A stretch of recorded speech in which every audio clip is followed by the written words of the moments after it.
Hello everyone, welcome to What If Deku Was Experimented as Child and Had Powers of Hood Gama Alpha movie. Before we start, please go support Luis on 2234V for writing that awesome fanfic. This is the translated version I made. There will be some mistake in character's gender, but of course Deku is a male. A boy who was used for experiments to turn him into a powerful being is rescued, but the boy is left in very bad psychological condition.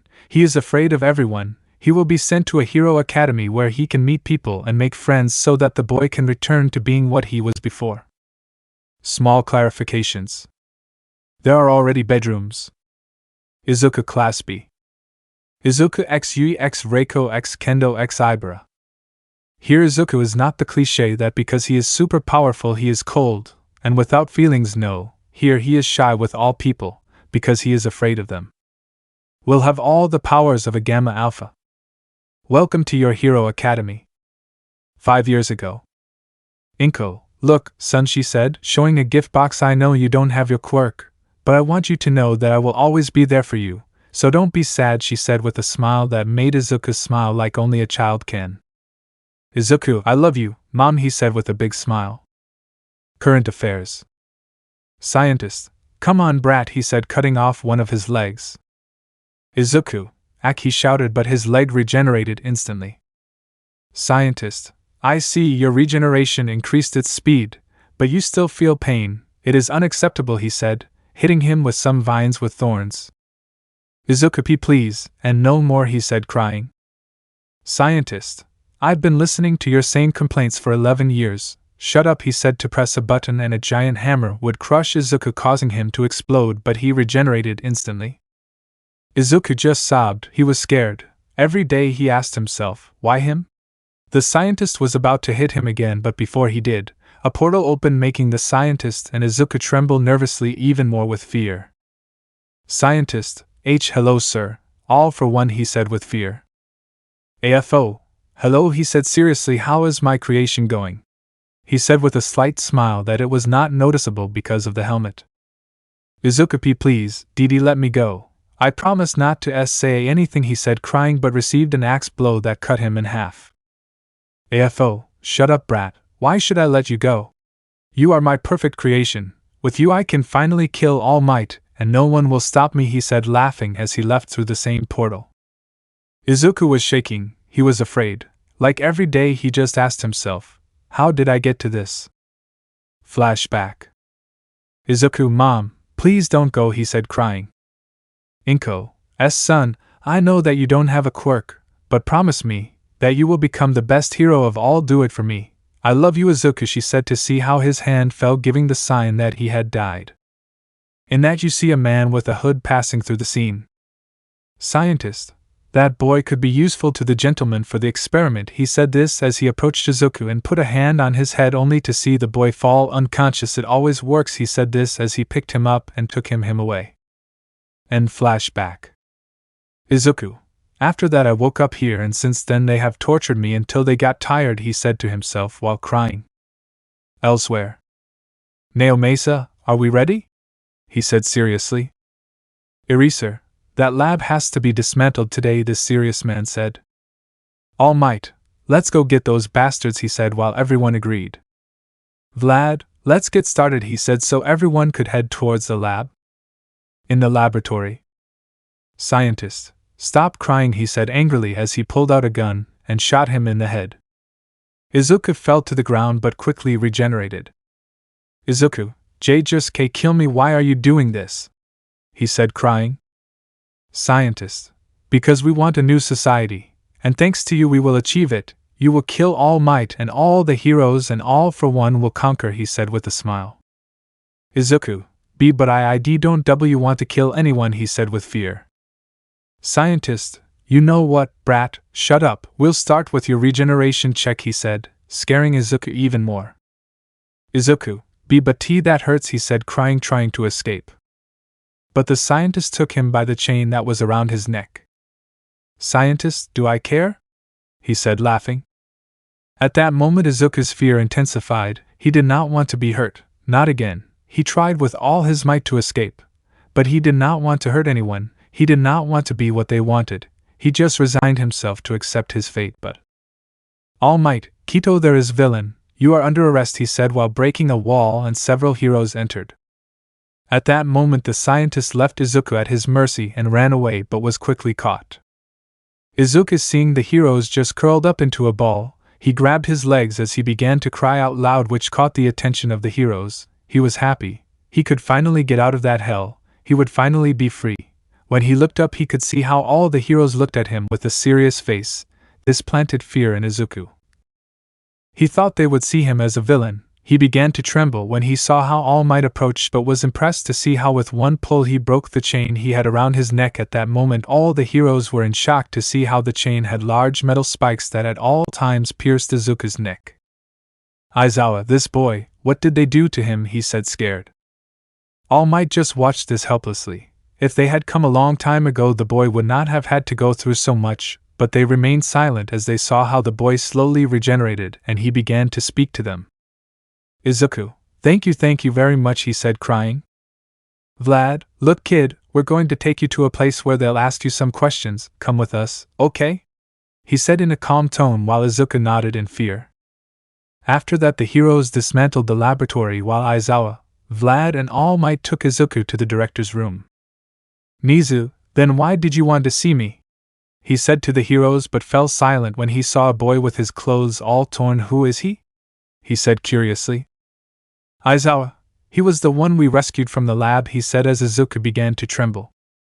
Izuku was scared. The simple fact of hearing about the laboratory made him remember all the torture they did to him, all the damage they caused him. All the heroes saw how he began to cry. Vlad, boy, I understand that you're upset, but would you mind telling us what happened to you? He said, putting a hand on Izuku's shoulder. Izuku at that moment stepped back in fear. He thought that Vlad would hurt him. The heroes saw this with pity. All Might, no one here will hurt you, boy. All those people have already been arrested. No one will hurt you. Trust me, he said while Izuku was sobbed and began to cry even more. Izuku, they tortured me every day. They split me in half. They cut off my limbs. They exploded me. They crushed me, he said while the heroes' faces turned to one of fear. All this was for 10 years, he said, leaving the heroes in shock according to what they told me. I was the ultimate weapon to kill All Might. This made the heroes a little on guard, but I don't want to kill anyone, he said, sobbing. I want to be a hero, but can I be one? He said, staring at the heroes. At that moment the teachers and Nisa looked at each other and agreed. All Might, boy, look at me, he said while Izuku watched him. Izuku thought he would be sent to prison or simply taken to an orphanage, but what All Might said at that moment lit the spark that was in him. All Might, you can be a hero, he said while the teachers and Nisa looked at him with a smile. At that moment Izuku's legs failed him. He fell to the ground on his knees while crying profusely. He could be a hero. All the teachers saw the boy with a smile, someone who had to suffer the worst that humanity can offer. Finally on the way to his dream. Nizu, okay boy, I think it's time to introduce myself, he said this so that Izuku could see him. My name is Nizu. I am the director of the UA and officially you are a student of this school, he said with a smile, while Izuku quickly agreed. You will go in Class B.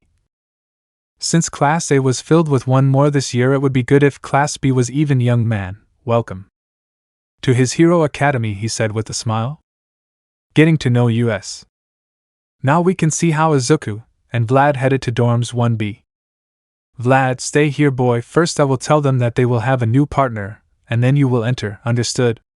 He said so that Izuku agreed with fear. At that moment Izuku stood at the entrance to the dorms and Vlad entered. When he entered he saw all the students worried, but they relaxed when they saw their teacher. Kendo, Professor Vlad, how did the raid on the lab go? She said worriedly while everyone agreed. Vlad, luckily it was a success, but I have to tell you something, he said seriously so that everyone would pay attention. In the laboratory we found a prisoner, someone who was tortured by those people daily. The boy was left with very ugly psychological traumas. He is practically afraid of everything that moves, but his dream is to be a hero.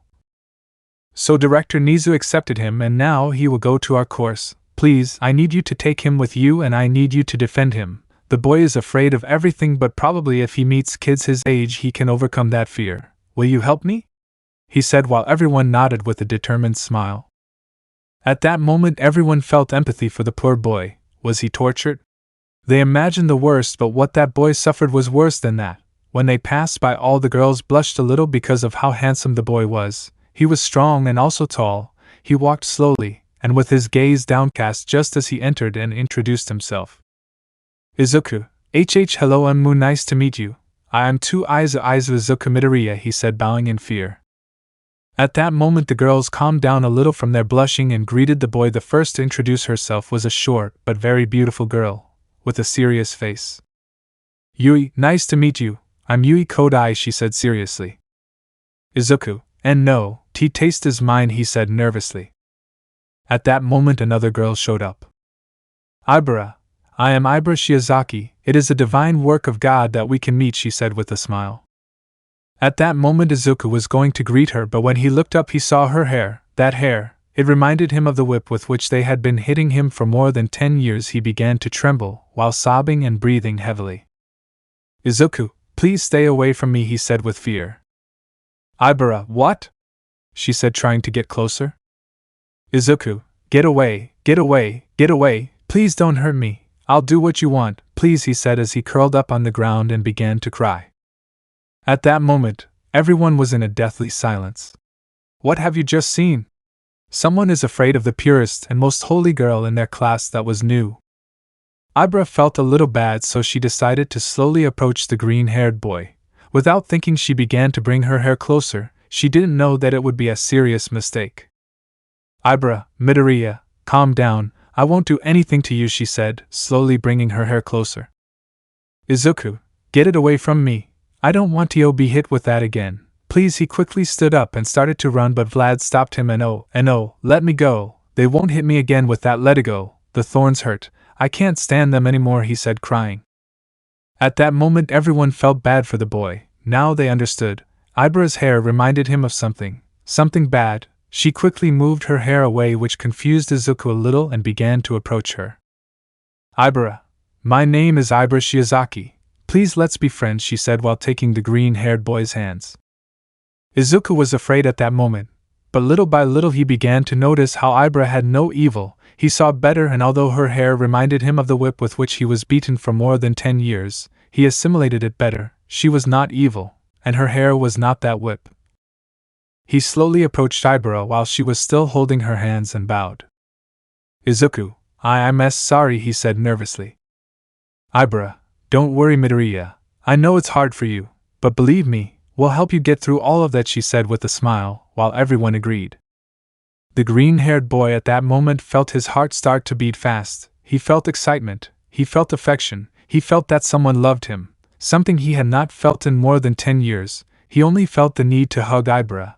He only raised his arms but thought it would look strange, so he quickly lowered them. But Ibara noticed this. Ibara, do you want a hug? She said calmly. At that moment, the green-haired boy, without hesitation, rushed to hug her. He hugged the person who gave him what no one had given him in more than 10 years, understanding, empathy. This one alone separated him from Ibara. Izuku, thank you, he said with his head down. At that moment, everyone appeared before the green-haired man. He, a little scared, just hid behind Ibara. Vlad saw this with a smile. It's not what I expected. But at least the green-haired man managed to trust someone. He was satisfied. Izuku, it's nice to meet you all, he said nervously. Kendo, the pleasure is ours, she said with a smile, but well, it's time to sleep. Tomorrow we will get to know each other better, okay? She said while the green-haired boy agreed. Well, who will take him to his room? He said while Monoma raised his hand. He approached the green-haired boy, but the green-haired boy took a step back, a little scared, hiding behind Ibara. Ibara, I'd rather take it myself, she said as everyone agreed. Let's go, Midoriya? She said as Izuku agreed. This one only took Midoriya, who at all times had his gaze towards the ground in fear, and they went to the second floor. Setsuna, Professor Vlad, how much did that boy suffer? He said this so everyone could see the professor. Vlad, that boy, he was an experiment. He was created to defeat All Might, he said, shocking everyone, but he didn't want to kill anyone. In fact, he wanted to be a hero. From what I heard, he was a Quirkless, but they implanted artificial quirks in him, one of them being super regeneration, he said. impressing everyone a little. That's why they tried to kill him every day in the most brutal ways possible to improve his regeneration, and he was always in pain, he said, covering his eyes with his hand. At that moment everyone was in shock how much that boy suffered, how much they did to him to make him become the scared person he is now. Vlad, Kendo, I recommend that when you are near him you do not activate your quirk, he said seriously. Kendo, why? She said, confused like everyone else. Vlad, the boy told me that one of the ways they killed him was by cutting him with barbed wire, which is why he got scared of Ibara's hair. He said this to make everyone sad. Oh, crushing it with a big mallet, he said this, leaving everyone in shock. Your quirk of making your fists big can remind him of this, like what happened with Ibara. Maybe he will understand that you will not hurt him, but it will be a little difficult. Try to be his friend. He has been alone all his life. He just needs a little push to stop that fear. And I'm sure that you will be that push. He said this with a smile. Class B, yes, Professor Vlad, they said with slight tears for the green-haired boy. With Izuku. Izuku, I'm sorry if I make you uncomfortable, he said this sadly. Ibara, you don't bother me. In fact, I want to be your friend, she said with a smile while holding her hands before leaving the green-haired boy in his room. Izuku, why yes, he said nervously, seeing how Ibara was about to leave. Wait, he said nervously, before you go, see, can I hug you? He said nervously. At that moment Ibara didn't think twice and hugged the green-haired boy. The green-haired boy felt calm when Ibara hugged him, not only because she was his first friend, but also because she was the first person who showed him empathy and affection in a long time, and also because she reminded him of her. Izuku, thank you very much, he said nervously. Ibara, no thanks, whenever you want, here are my arms, okay? She said, laughing a little. Izuku just nodded and said goodbye to Ibara. He sat on his bed and lay down so he could sleep. Izuku, I was finally able to get out of that place, he said, shedding light tears. Dream, here I go, I will fulfill it, mother, I promise, he said to close his eyes and fall deeply asleep. To meeting. We can see all the students from 1B in the living room except the green-haired one. Kendo, Midoriya hasn't come down yet? There are only 10 minutes left until classes start, and we haven't had breakfast, she said, worried about the green-haired boy. Ibara, I'll go wake him up, she said this, but Yui stopped her. Yui, I'd better go. It's better for him to get used to socializing with other people, she said while Ibara agreed. In that you see how Yui begins to climb the stairs. Setsuna, I still have doubts. What is it because of everything that happened to Izuku? She said, somewhat sad. Kendo, I don't know, she said the same. It would be better not to remind him, she said while everyone agreed. But they could not continue because at that moment a scream was heard. Izuku, ah, he screamed, scared. Shiozaki, a ghost, he said, crying. Izuku ran down the stairs while crying and hid behind Ibara's back. Yui, Midoriya, I already told you that I'm not a ghost, she said seriously. Izuku, how did you know my name? He said, scared. Ibara, Midoriya, she is not a ghost, she is our partner, don't you remember? She is the first one who appeared before you. You must be more polite, she will not hurt you, she said with a smile, while the green-haired boy agreed. Izuku, if Shiozaki says so, oh okay, he said nervously, approaching Yui. Hello, forgive me, running away from you, he said nervously, but it is of serious use. Thought why you were very cute for a ghost, he said with a slight blush, making Yui blush a little too. Kendo, flirting for later, now let's have breakfast, she said while everyone agreed. At that moment everyone sat down but were confused when they saw how Izuku stood waiting for them. Kendo, aren't you going to eat? She said, confused. Izuku, food? He said excitedly. The students gradually began to get scared. Reiko, how long have you not eaten? She said, confused and worried. Izuku quickly changed into a sad expression under everyone's gaze. Izuku, I haven't eaten for more than 6 years, he said this, leaving everyone in shock. I'm someone artificial. Even if I feel hungry, I don't need to eat, but I do feel my stomach growing, he said with his eyes downcast. At that moment Shishuda quickly stood up from his seat and approached the green-haired boy, scaring him. Izuku, sorry, I said something bad, forgive me, he said, bowing while crying, scared. It was the last straw. Everyone looked at the green-haired boy with sadness. He needed help, and they would give it to him.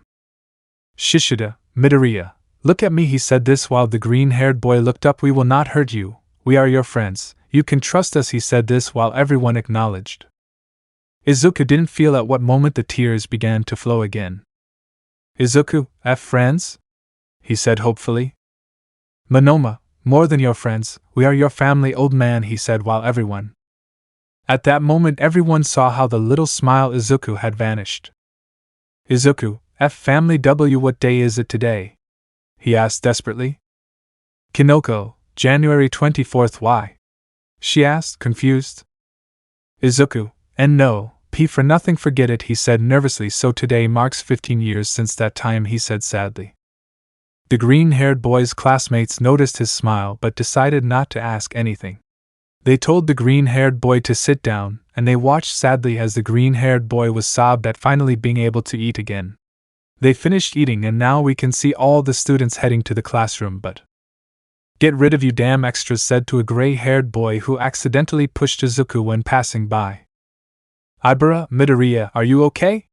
She said worried. Bakugo at that moment upon hearing that name stopped dead. Everyone looked at him strangely, but were surprised to hear. Bakugo, Izuku, Midoriya? He turned to see the green-haired man and recognized that face. That damn rock was in his way, damn Deku, he said angrily to give the green-haired man an explosion that sent him crashing into a wall. Izuku Kaken? He asked with fear. Bakugo, you thought that all this time you could escape from my little shit. You thought that by entering the same school as me you would achieve something. You were and continue to be the same coward and useless as 10 years ago. Damn it, he could not continue as a slap reached his face. Everyone watched with shock as Ibara was slapping Bakugo. Izuku saw this with a little fear. Now she would be hurt because of him. He saw with horror how Bakugo was about to prepare an explosion. Everyone saw this with terror. He was about to hit her with that. No one was fast enough to save her, but everyone was in shock when they saw the green-haired boy push her, receiving the entire attack of the explosion. The explosion that the ashen-haired boy threw was so powerful that it ended up exploding the green-haired boy's arm. Everyone watched in horror as the green-haired boy's arm had exploded, but were in shock when they saw how it regenerated quickly. Bakugo got upset. Bakugo, you have a quirk? He said angrily. Kirishima, Bakugo, leave it, he said this, but Bakugo pushed him. Bakugo, so if you had a quirk, rubbish, that doesn't matter, he said, kicking the green-haired boy, making him roll on the ground. Ibara, stop it, she said angrily. Bakugo, oh what? You'll entangle me. I can destroy it very easily with my explosions. The UA is not so elite if they accept trash like you, he said proudly. With that last comment, Izuku began to feel like something inside him wanted to come out. Bakugo, trash that can never be heroes, he said, turning around under the watchful eyes of the two classes. Everyone was upset with Bakugo. They were about to complain to him, but they heard a green-haired boy getting up. Izuku, 10 years, he said, annoyed under the watchful eyes of both classes. 10 years and you're still the same spoiled brat as always, he said, annoyed, impressing Class A but especially Class B, and making Bakugo stop dead in his tracks. Bakugo, what did you say? He said angrily. But at that moment everyone's blood ran cold upon hearing that laugh, that sadistic laugh, the laugh of a villain, but it wasn't a villain, it was our green-haired boy. Izuku, should I repeat it in your language? He said with a sadistic smile. You're a damn extra Bakatsuki, he said with a sly smile, making Bakugo get upset. Class B watched this in shock. Wasn't that the shy green-haired boy who couldn't talk to anyone and hid behind a girl? Bakugo, does it bother you that much that I threw an explosion at that idiot, or that I told the truth to your class? He said laughing. Izuku, true? What truth, Ka-chan? He said mockingly. I've never heard any truth. I haven't heard anyone say that you're overrated just because of your flashy quirk, that you're a piece of shit person who will never be a hero. I've never heard anyone say that you were a huge son of a hitch, he said, giving Bakugo the finger. Bakugo, die, he said, giving him a big explosion. Everyone watched in horror, and some vomited when they saw the green-haired boy split in half. Bakugo, now talk, you damn extra, he said with a sly smile. Izuku, what do you want me to tell you? He said as he stood up and regenerated. Damn weakling, can't you fight a Quirkless as you call it? And my teammates are the useless ones? The only useless one here is you Bakatsuki, the most useless of all, and it will always be that way, he said to hit Bakugo in the neck that made them faint. Him trash, he said, seeing Bakugo's body on the floor. Let's go, guys. This trash is not worth it, he said, so that under the attentive gaze of his classroom and 1A they headed towards 1B. When they entered, they were about to ask the green-haired boy a million questions, but they saw how he almost fell but supported himself with the desk. Izuku, what happened to me? He said, returning to his fearful attitude. Why are you seeing me out like that? He said nervously, hiding behind Ibara. Don't you remember? They thought, impressed. Izuku, sure Shiozaki, I'm scared, he said, hiding further in Ibara. Ibara, he looks super cute, she thought with a blush. Don't worry, Midoriya, they don't hurt, they just want to help you, but tell me, don't you remember anything of what happened? She said while everyone looked at the green-haired boy. Izuku, I remember that, Shiozaki, he said worriedly. Ibara, what's wrong? She said, confused and worried. Izuku, they were about to launch an explosion at you because of me, he said, worried and almost crying. Ibara just hugged the green-haired boy while caressing his hair. Ibara, I'm fine, don't worry, she said with a smile, while the green-haired boy agreed. Kendo, she's fine, don't worry, nothing happened to her, she said while Ibara agreed. But tell me, what did you see after that? She said, confused. Izuku, I just remember leaning on with this desk so I can stand up, this scared guy said. All doesn't remember, they said, already understanding. But no one could continue as the door opened, revealing no one other than All Might. All Might, I'm here, he said, scaring the young people a little. Izuku, he said, hiding behind Ibara while she just patted her hair. All Might, good morning, young people, I need you to put on your hero suits. We will do hero training, he said with a smile. Tetsu training. Izuku, heroes, he said, scared. He didn't want to hurt anyone, but he knew he had to leave that fear behind if he wanted to be a hero. But he couldn't let it go from one moment to the next. Even so, is it always okay to be afraid? True? He asked himself nervously. Combat training and remembering it. After All Might said what they were doing about training, everyone went to put on their hero costumes. They came out slowly to show off their incredible costumes. All Might praised everyone's. All Might, you look amazing, young people, he said with a big smile. All Might, well then can we begin? He said with his classic smile. Reiko, but All Might, Midoriya is missing, the girl said, raising her hand. At that moment, slow footsteps are heard and you see Izuku slowly entering. The moment he entered, all the girls blushed. He was wearing a tuxedo and had his hair combed. He slowly arrived alone and saw the others' outfits. The third.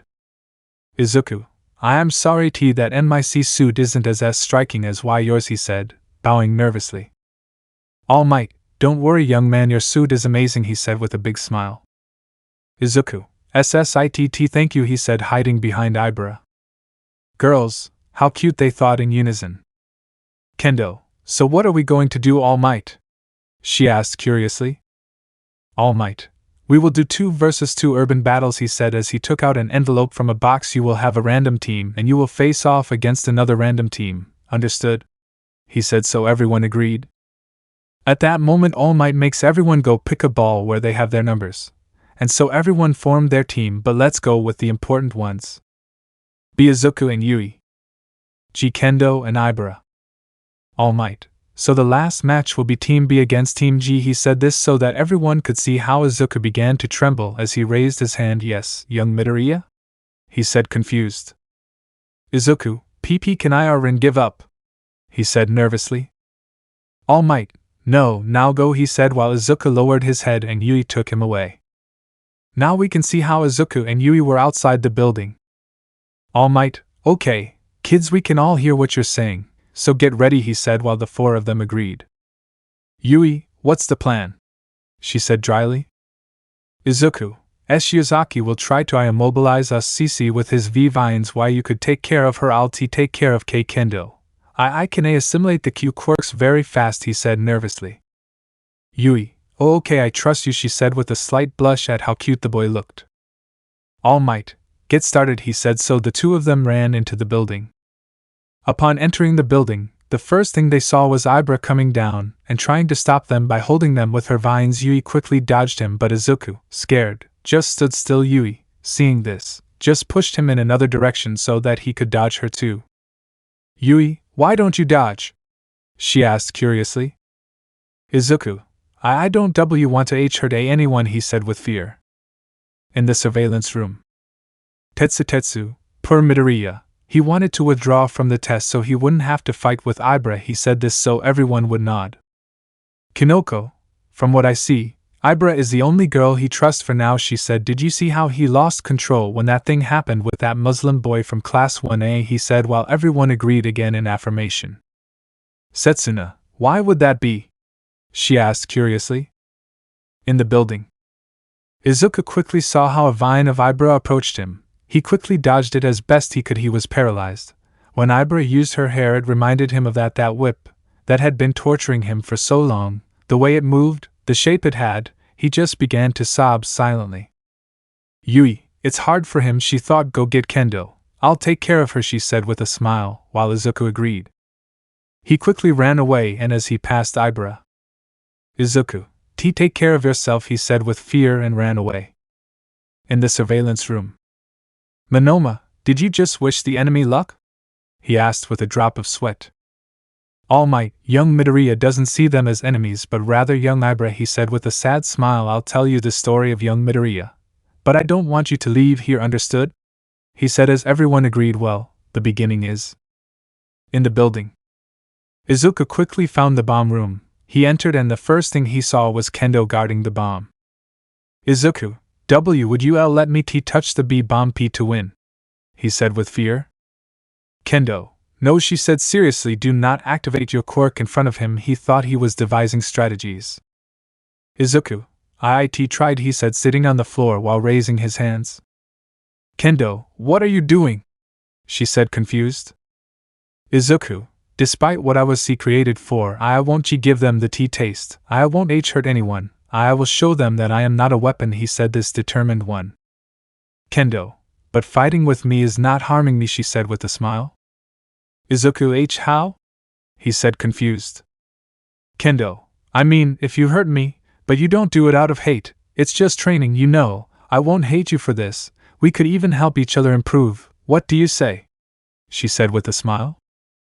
Izuku, it's just that and never in my life have I had friends. I don't want to lose the ones I have and now, he said it's sad and no.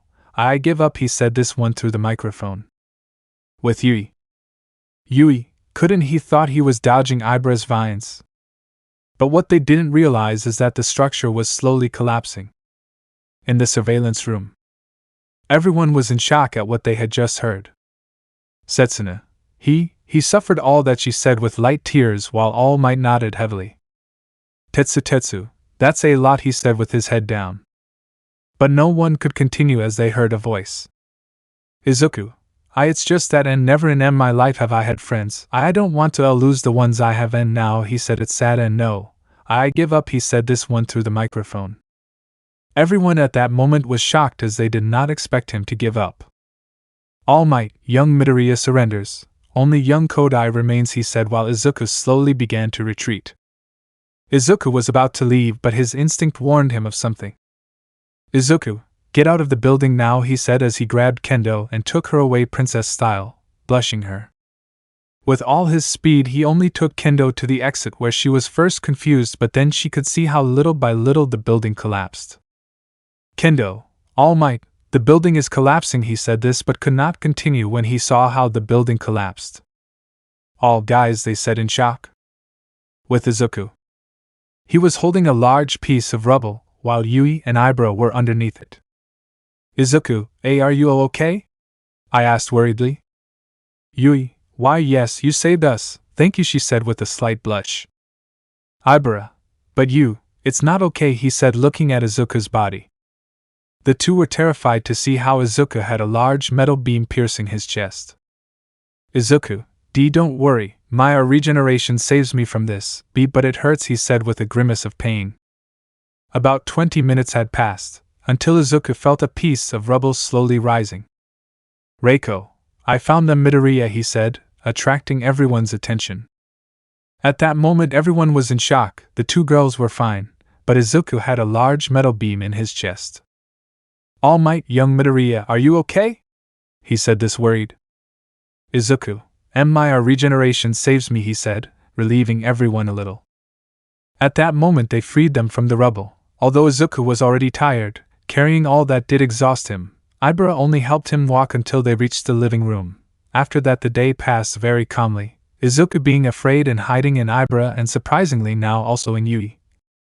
Apparently the short time they were there was enough for the boy to get to know the girl better and now have enough trust in her to hide in it. The day passed peacefully until night came. Everyone saw how Izuku quickly left the dorms without giving anyone time to ask him where he was going. He quietly entered dorms 1A and headed towards a room. Talk. Kyuka, I'm coming, she said. She was upset but blushed a little when she saw our green-haired boy. What's wrong? She said she was confused. At that moment he sees how Izuku makes an exaggerated bow on the ground. Izuku, I found out that you have many instruments here. I wanted to know if you had a G guitar that I lend me. It's just today is the anniversary of death of my mother, and I wanted to sing her a song, he said nervously. At that moment Kyuka just walked into his room and took one of his acoustic guitars and gave it to him. Kyuka, take care of her, and I'm sorry, he said with a sincere smile. Izuku, no problem, I'll give it back to you, he said as he quickly left. He arrived at the bedrooms where everyone looked at him confused. Ibara, why a guitar? She said she was confused. Izuku, and not at all, this one said to go up quickly. Setsuna, do we follow him? Said this curious one. Class B, yes, these said to silently follow Izuku. They followed Izuku until they saw that he reached the roof. Some hid behind something and others behind the door, but they pressed their ears to the wall to listen. Izuku, hello mom, how are you? He said, laughing a little. Hey, I think you already saw it, but hey, I entered a hero's academy, he said with a smile. I know you told me to be the best hero of all. But I can't without you, mom, he said, crying a little. All this time without you. It's been more than 10 years since you left, and I haven't even been able to see your grave, he said, wiping away his tears. Everyone at that moment felt bad for the green-haired man, but they continued listening. Izuku, you know what, I'm happy. Today I made a new friend. Her name is Yui Kodai. She's very pretty, he said with a smile, making Yui blush and Ibara get a little jealous. But I think I experienced what you told me, that when you love someone a lot you will defend them with your life, he said, laughing a little. Her name is Ibara Shiozaki. She was the first person who tried to be my friend, and she don't give up, even when I was afraid of her. Now I hide behind her. You'll think I'm a coward, right? He said, laughing. She is the most beautiful girl I have ever seen, not only in physical appearance, also her way of being. She is the best person I have ever met. I think that if I introduced her to you, you would have liked her, he laughing said a little. She reminds me of you every day, mom, he said. Shocking everyone and especially Ibara, her way of being, her smile, and that way of being with me, that way so understandable. I swear to you that I will defend her, like I couldn't do with you. And also, before I leave, I wanted to sing you a song. I hope you like it, he said to start strumming the guitar. Izuku, I'm building a ship to travel and escape into infinity. Cross time and space to explore and find the moon and dream that I'll spend just a little while longer with you, that you'll never leave my side. Everyone had light tears because of how beautiful the song was. It could even be heard in other bedrooms where people went out to the window to listen to it. I'm stealing a boat to sail and cross a sea of memories, to get lost on an island in the middle of the sea and find the treasure and think that my life was complete with you. What if time could go back? Everyone saw with a smile how beautiful the song was. Even those from other classes shed a few light tears. I want to know if somewhere time doesn't pass. I want to ask for one more minute, to say without speaking that I just want a little while longer with you, that you never leave my side. Everyone felt sad for the green-haired boy. They wanted to hug him, tell him that everything would be okay, but they let him finish the song. I want to go up in a balloon straight to heaven, on a cloud to look for you to chat, and tell you that I try every day to find the formula To be able to turn back time. I want to know if somewhere time doesn't pass. I want to ask for one more minute. To say without speaking. That I just want a little while longer with you. That you never leave my side. Everyone at that moment had tears in their eyes. Those who were listening in other classes when they saw that the song had ended entered their bedrooms with a small lump in their throat. Izuku just started to sleep when the song ended. Izuku, happy birthday. Mom, he said this sadly. The party won. We can see how the green-haired boy continued looking at the sky. Izuku, I promise you that I will be the best hero for you and for her, he said with a smile. I will protect her. As I could not protect you, mother, he said, sobbing a little but with a smile. At that moment all the green-haired boy's classmates just looked at each other and agreed. They decided not to spy on the green-haired boy anymore and leave him until he finished. Izuku's classmates came down, and all sat in the living room. Tetsu, oh man, that's it, said he said, wiping away a tear. Ibara, poor Midoriya, losing your mother, being tortured, is something that nobody would want to go through, she said sadly. Setsuna, and everything that happened is brutal, she said sadly. Yui, what do you mean? She said, confused as she did Kendo and Ibara. Reiko, when you were battling, All Might told us a little more about Midoriya's story. What happened to him was with Izuku. Izuku, well, I think I have to go. Happy birthday. I hope the stars shine like your candles, he said with a big smile. With the class B. Everyone had their mouths open and tears were falling from their eyes. Ibara, it can't be, he said, crying. Kendo, he went through all that she said while everyone agreed with a few tears. Reiko, I can't believe it, she said, also crying a little. Yui, crying. When telling the story of the green-haired boy, some, if not all, were crying, because someone as noble as him had to go through so much, but they quickly wiped away their tears when they heard footsteps coming down the stairs. Izuku, oh boy, why you're still awake, he said nervously while shaking a little. Kendo, yes Midoriya, but I think it's time to go to sleep, right? She said while everyone agreed. But before everyone went to their room, a boy with red hair came in. Kirishima, good night, said this animated. Kendo, oh hello, what's up? This curious girl said. Kirishima, Class A is having a party tomorrow night to apologize for what happened to our classmate. That's why we want you to go. Technically you are our special guests, he said while bowing. Class B, party, they said excitedly. Kendo, okay, seeing that my classmates want to go, we'll arrive tomorrow at 8. Thanks for inviting us, she said while Kirishima nodded and left. After that everyone went to their rooms and everyone got excited for tomorrow's party, although. Izuku, what is a party? This curious man asked himself. The next day. It was 8 p.m., and we could see how all the kids were ready to go, but one too was missing. Kendo, where is Kinoko and Midoriya? She said confused. Kinoko, here we are, she said coming down. Come out, don't be shy, she said pulling the green-haired boy. Izuku, but what about why if you don't like how I'll look, he said he's scared. Kinoko, they would like to go out, she said while Izuku attacked and scaredly left. All of them, and at the moment of saying all, they blushed at how the green-haired boy looked. Yui, wow, she said impressed. Izuku, how is see me, he said lowering his head. Girls, beautiful, they said raising their thumbs while a small trickle of blood came out of their nose. Boys, Fichero, they said raising their thumb.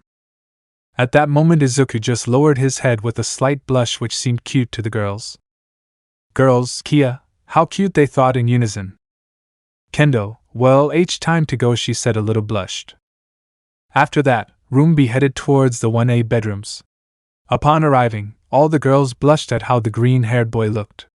Upon arriving, they greeted each other, and many apologized to the green-haired boys. One said that there was no problem and the other hid behind Ibara. And so the party continued until someone unwanted arrived. Bakugo, oh, what is this shit doing here? He said with a sly smile. Everyone at that moment became upset. Bakugo, go buck yourself, you don't deserve to be here, he said while taking a glass of water and throwing it on the green-haired boy's head. The green-haired boy didn't say anything, but light tears could be seen falling from his eyes. Class B got upset. They were about to start a problem, but Todoroki, you will not disturb my moment of rest. He said this to freeze Bakugo, and quickly knock him unconscious with a blow to the neck with Shoji's strength. Ibara, Izuku, are you okay? She said as she leaned over the green-haired boy to look at his face and saw him. He was shedding light tears, but when he saw Ibara those tears calmed down. He just nodded with his eyes downcast. Ibara hugged him as she lifted him up. Ibara, come on, don't feel like that, you're at a party, right? Let's enjoy it, she said with a smile. Izuku, yes, he said nervously while nodding. The party too. Now we can see how the green-haired boy and his companions enjoyed the party while they carried an unconscious Bakugo to his room. After that the party went on very peacefully until… Mina, time to play spin the bottle, she said with a smile. Almost no one wanted to play that game, especially if it was on their part, since they knew that sometimes it got too far. Kendo, I don't think it's a good idea, she said unsure. Mineta, come on, it'll be fun, he said with a perverted smile. At that moment the students, with no other option, decided to sit down. Kendo, if we don't want to do something we won't do it. Understood? She said this for everyone to nod. At that moment everyone got in a circle except for the green-haired boy, who was told to just watch. The girls didn't want their innocence to be taken advantage of. Mina took the bottle and began to spin it. It spun until the first person came out, which was Kirishima. She gave the bottle another spin and came out herself. This time without any pressure she gave Kirishima a kiss on the lips which made several blush. Mina, shall we continue? She said, licking her lips. At that moment the boys wished they would have a pretty girl, and the girls just didn't want to have that. Some imagined kissing Izuku, but he just wasn't in the game, so they were just about to leave until… Mina, so Shiozaki is going with, she said, spinning the bottle with Kaminari, she said, disgusting Ibara a little.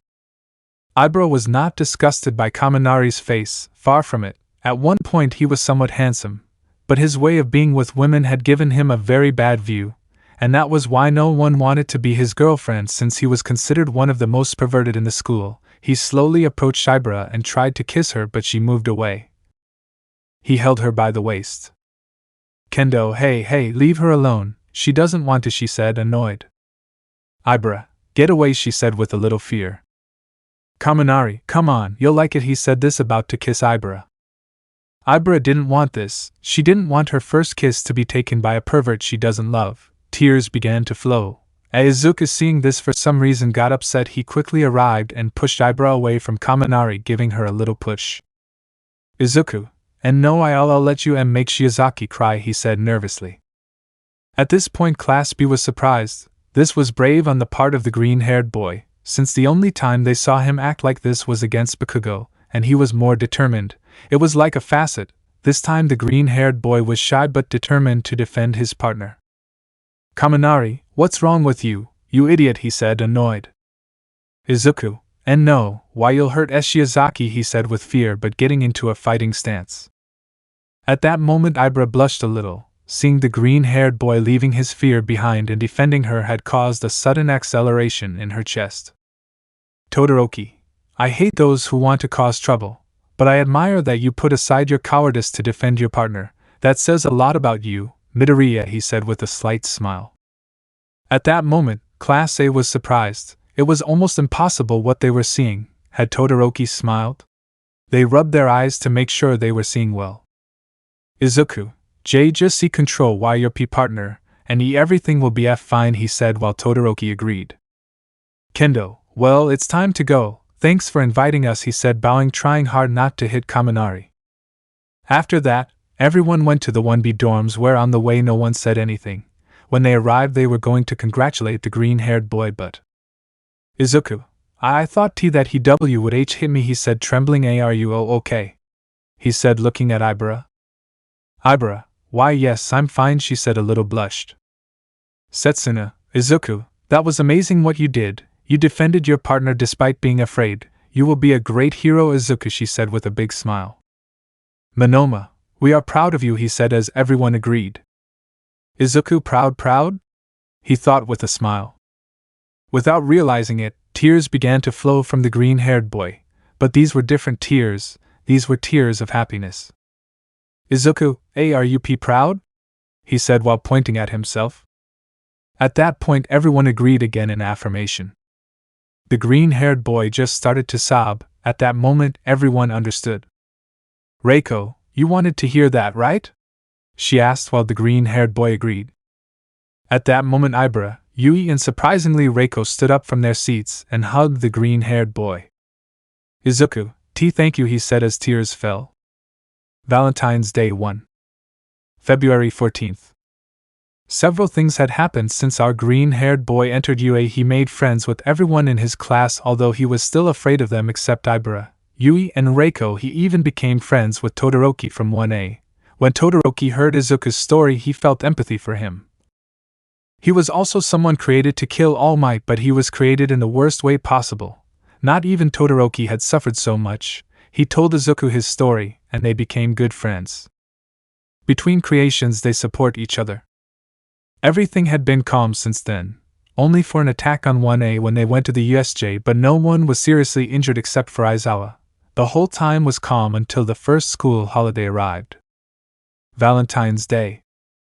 At this moment everyone was asleep since it was very early, except for a green-haired boy.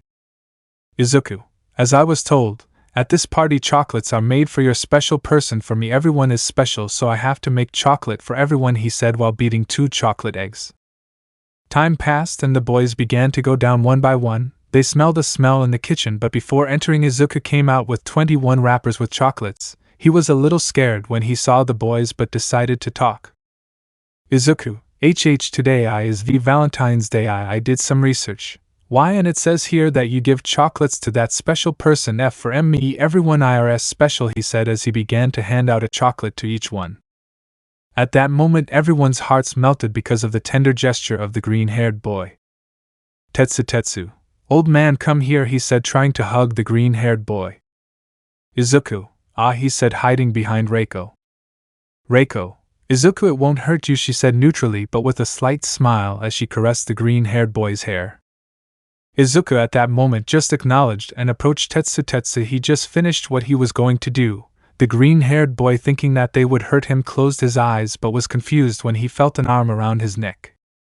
Izuku, what the are you doing? He said with fear. Tetsu, it's a man hug, bro, he said with a smile. Izuku at that moment just acknowledged and separated from Tetsu to finish giving the chocolates. Izuku, this is F for you, he said, giving one to Yui, who blushed a little. Yui, thank you, she said stoically but with a slight smile. Izuku, and this is FF for you, he said, giving a chocolate to Ibara. Ibara, thank you very much, Izuku, she said with a slight blush. Monoma, but you still have one left, don't tell me, are you going to give it to your girlfriend? She said with a big smile. Tetsu, oh, so you're a rascal, huh? He said, hugging him by the neck. At that moment 4 girls for some reason became jealous. Izuku, and no, it's not that, it's F for Todoroki, he said looking at the ground. At that moment the girls were relieved, but again they were worried, thinking that their love interest might be gay. Kinoko, you know it doesn't matter, we respect your taste, she said with a smile. Izuku, I'm not gay, he shouted, scaring Kinoko a little. Oh, I'm sorry, I didn't want to shout at you. F forgive me please, he said, kneeling down. Kinoko, stand up, there's no problem. I asked that question out of surprise. Don't worry, she said with a smile, while the green-haired boy agreed. Aways, so why are you giving chocolates to Todoroki? He said confused. Izuku, well he's my best friend, this shy guy said. Reiko, but men cannot give each other chocolates, she said seriously but in an understanding tone. Izuku, then here, he said, giving them to Ibara. Ibara, and why me? She said confused and blushing.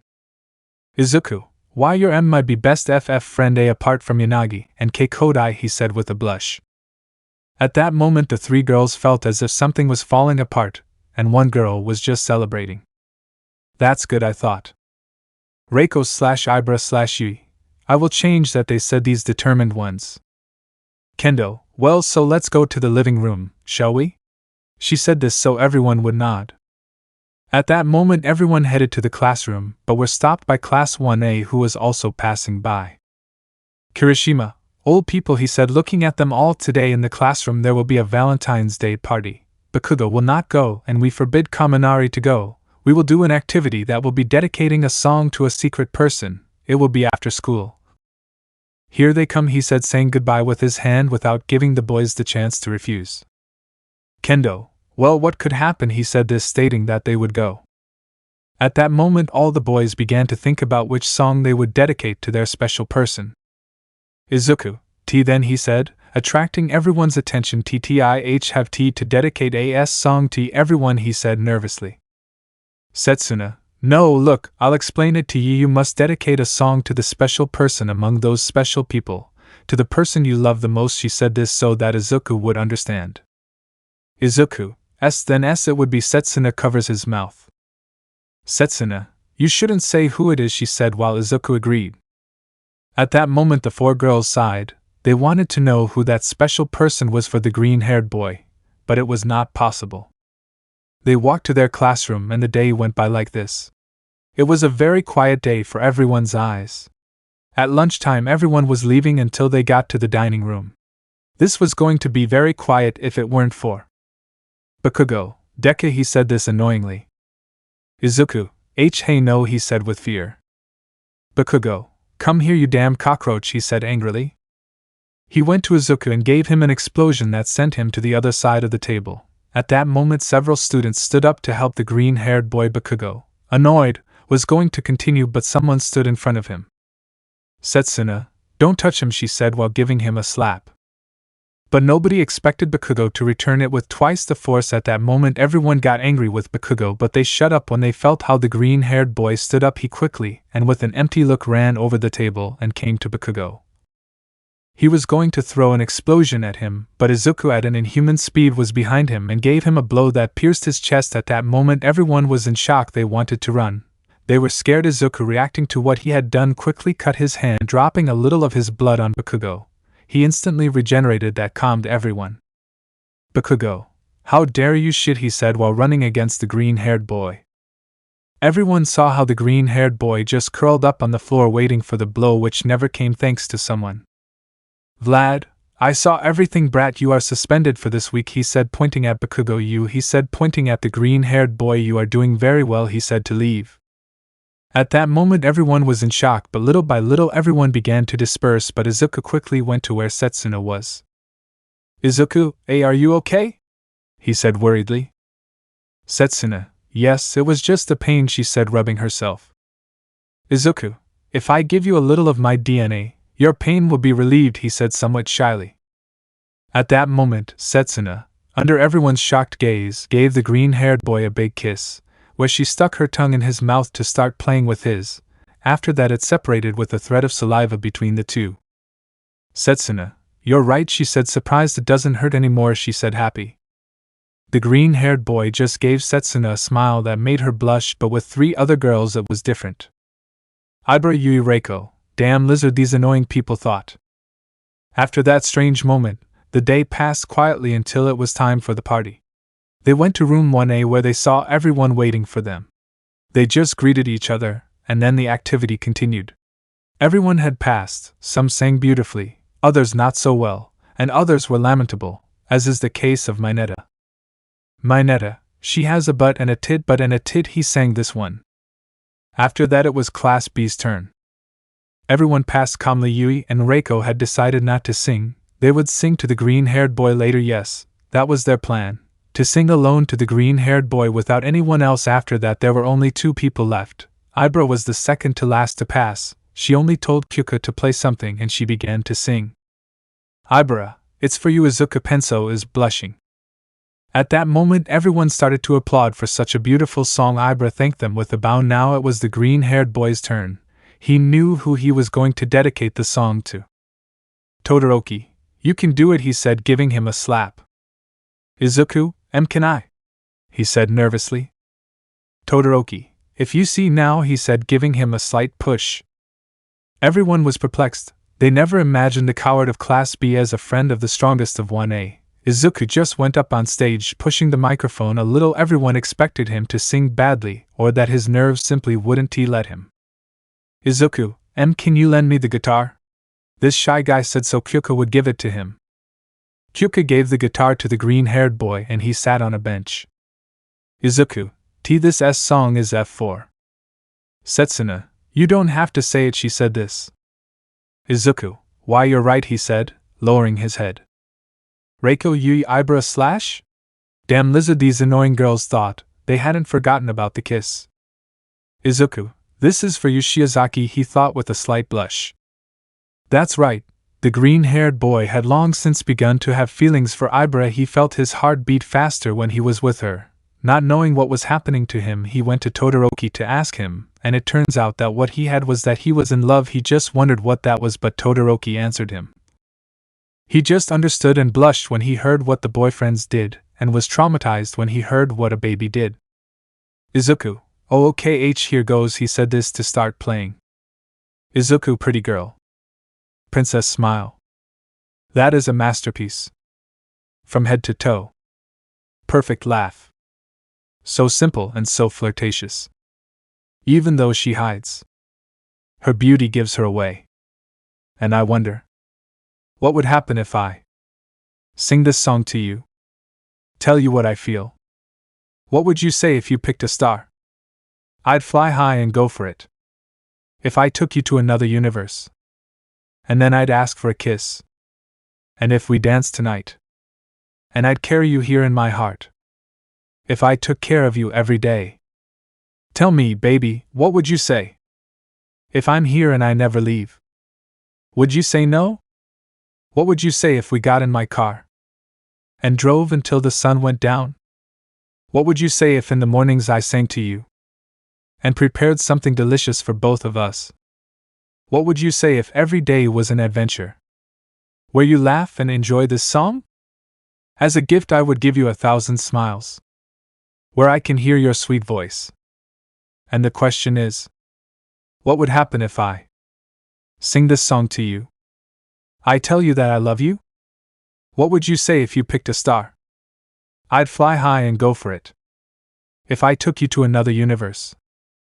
And then I'd ask for a kiss. And if we danced tonight. And I'd carry you here in my heart. If I took care of you every day. Tell me, baby, what would you say? If I'm here and I never leave. Would you say no?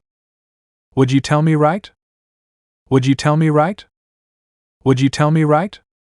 And the question is, what would happen if I sing this song to you? I tell you that I love you and that I love you? What would you say if you picked a star? I'd fly high and go for it. If I took you to another universe. And then I'd ask for a kiss. And if we danced tonight. And I'd carry you here in my heart. If I took care of you every day. Tell me, baby, what would you say? If I'm here. And I never leave. Would you say no? At that moment all the girls were letting out sighs of schoolgirls in love. The green-haired boy with a blush just got off the stage, and went to his backpack. He took out a card that had a heart on it. He will declare himself, they thought in surprise. The girls were waiting for them to come to them. This one was heading towards where Yui, Ibara and Reiko were. Reiko, no hard feelings to whoever chooses, she said, blushing. Ibara/Yui, deal, they said, nodding. But then they see how the green-haired boy runs out of the room because of his nerves, but he leaves the letter. Mina, shall we read it? She said, taking it. Lita, that's not right, he said, somewhat annoyed. Kirishima, Mina, Lita is right, leave it there, he said seriously. Ibara, it's private, she said angrily. Mina, come on, it won't hurt, she said, taking the letter to start reading it out loud. In the letter. Hi, I don't really know how to spell these things, but Todoroki explained them to me well. I'm just writing this to tell you that, a long time ago, when I started talking to you, you were a very good friend and listener. Someone I could tell all my problems to, but a while ago my heart started to react differently to you. Todoroki explained them to me well what it was, and it turns out it was love. I'm in love with you. I know I'm not the best boy in this academy, and I don't have the best to offer you, but if they gave me a chance to make you happy, I swear I would protect you with my own life. So what are you saying? Yes, no. At that moment everyone felt touched by the green-haired boy. but now all that was left was to respond. Who was the letter for? Valentine's Day 2. We can see everyone in room 1A looking at the green-haired boy's letter. Mina, who could it be for? She said, confused. Lida, I feel dirty, we shouldn't even have read that letter. It was a private letter from a colleague, he said disappointedly. Toru, but who could it be for Todoroki, he said, drawing everyone's attention. Todoroki, yes? He said seriously and sharply. Kendo, do you know who the letter is for? She said, confused. Todoroki, yes, he answered seriously. Mina, could you tell us? She said excitedly. At that moment Todoroki just raised his thumb towards where 4 girls were. Todoroki, it's one of those 4, he said, pointing at Reiko, Ibara, Yui and Setsuna. Yui, one of us? She said, confused but excited. Kinoko, it makes sense, they are the people he trusts the most. It was obvious at some point that he would fall in love with one of you, he said with a smile. Mina, but who could it be? She said, shaking Todoroki. Todoroki, I can't say, it is his secret, but what I can say is that he fell madly in love even when he didn't know what love was, he said while everyone saw how light tears fell from him. He is a good boy, and my best friend. He suffered what no one should have suffered, and despite being very powerful he does not want to hurt anyone. So I only ask you one thing, he said, pointing at the 4 girls. I know who you are. The moment he declares his love to you, take care of him, or I'll kill you, he said coldly while the 4 girls agreed. At that moment everyone looked at Todoroki in surprise. He was not one to show emotions, or to have companions. Now he was even crying and defending Uno. That's new. Todoroki, he is the best person I have ever met. I just want him to have the best too, he said as he took his things and left the room. Moments after leaving the room, someone is seen entering timidly. Izuku, sorry I left Elda. He fell silent when he saw how Mina had his letter in her hands. Mina, oh, your letter? She said while the green-haired boy agreed. Toru, tell us, who is it for? Tell us, he said, getting closer to the green-haired boy. Izuku, and no, see, can I tell you, he scared said when he saw how the floating uniform was coming towards him. Mina, come on, just tell us, she said, hitting the green-haired man on the shoulder. The green-haired boy at that moment got scared and ran to get behind Kendo? That was new. Izuku, be president, why you want to hurt me, he said with fear. Kendo, while the girls were right, he looks very cute when he hides in you. Yeah, he won't hurt you, okay? I just wanted to ask you something. But it's okay if you don't want to answer, she said, patting the green-haired boy while he agreed. Izuku, sorry, I don't want to answer why your question, he said while bowing to me. Mina, oh okay, she said with a pout. After that moment the party continued calmly except for the moments where the girls tried to guess who the green-haired man's letter was for. At the end of the party everyone said goodbye. The green-haired man quickly went to his room. He left with a guitar and secretly went to the roof. Class B, seeing him, became curious and decided to follow him. They saw how the green-haired man sat on a piece of wood on the roof, took his guitar and began to play. Izuku, tell me how you managed to get inside me. Because all the time I think about you. I never understood how you did it. You're in my head. But tell me, just by seeing you I melted. And if that's a game, I think I've already lost. I hope I can at least make it happen. I won't give up. And it's that I've never understood these games. Because I'm very bad at love. And I always end up very beaten, but this time, I want to at least try. To show that I can go far. And I keep trying that one day you choose me. Seeing you, it's like I'm in a dream. One of those that I always have awake. Sweet, beautiful sky of stars. You will accompany me, honey. I want to be the man that makes you happy. The guy who always sees you smile. The one who takes care of you all the time. Is there for you, well, and it's just that I've never understood these games, Because I'm very bad at love. And I always end up very beaten, but this time, I want to at least try. To show that I can go far. And I keep trying that one day you'll notice me. I know very well. That I think about you. I think about you. When he finished singing the song, everyone saw how the green-haired boy took out his phone where he had a selfie of him with Reiko, Ibara and Yui. Izuku, I love you but I don't know how to tell you, I'm shit next to a princess, he said looking at his phone. At that moment everyone felt bad about how little esteem the green-haired boy had for him, but they saw his phone but couldn't guess who it was. But what they knew is that it was one of the three of them and they would find out. After that, everyone went down to start making their plan to find out who the green-haired boy liked and help him. The three of them only felt happy because they had a chance with their platonic love. They left, leaving the green-haired boy alone. Izuku, I would be the happiest guy if you accepted me, Shiozaki, he said with a sad smile. Valentine's Day 3. Now we can see the entire Class 1 be gathered in the room minus Izuku. Kendo, then we must know who is Izuku in love with. He said this seriously. Setsuna options, he said this seriously. Setsuna, yes, she said pointing to a blackboard. As we can see, one of the most likely candidates is Ibara Shiozaki. She was her first friend and the first person she trusted. Second candidate Yui Kodai. This was the second person Izuku trusted. Lastly Reiko Yanagi.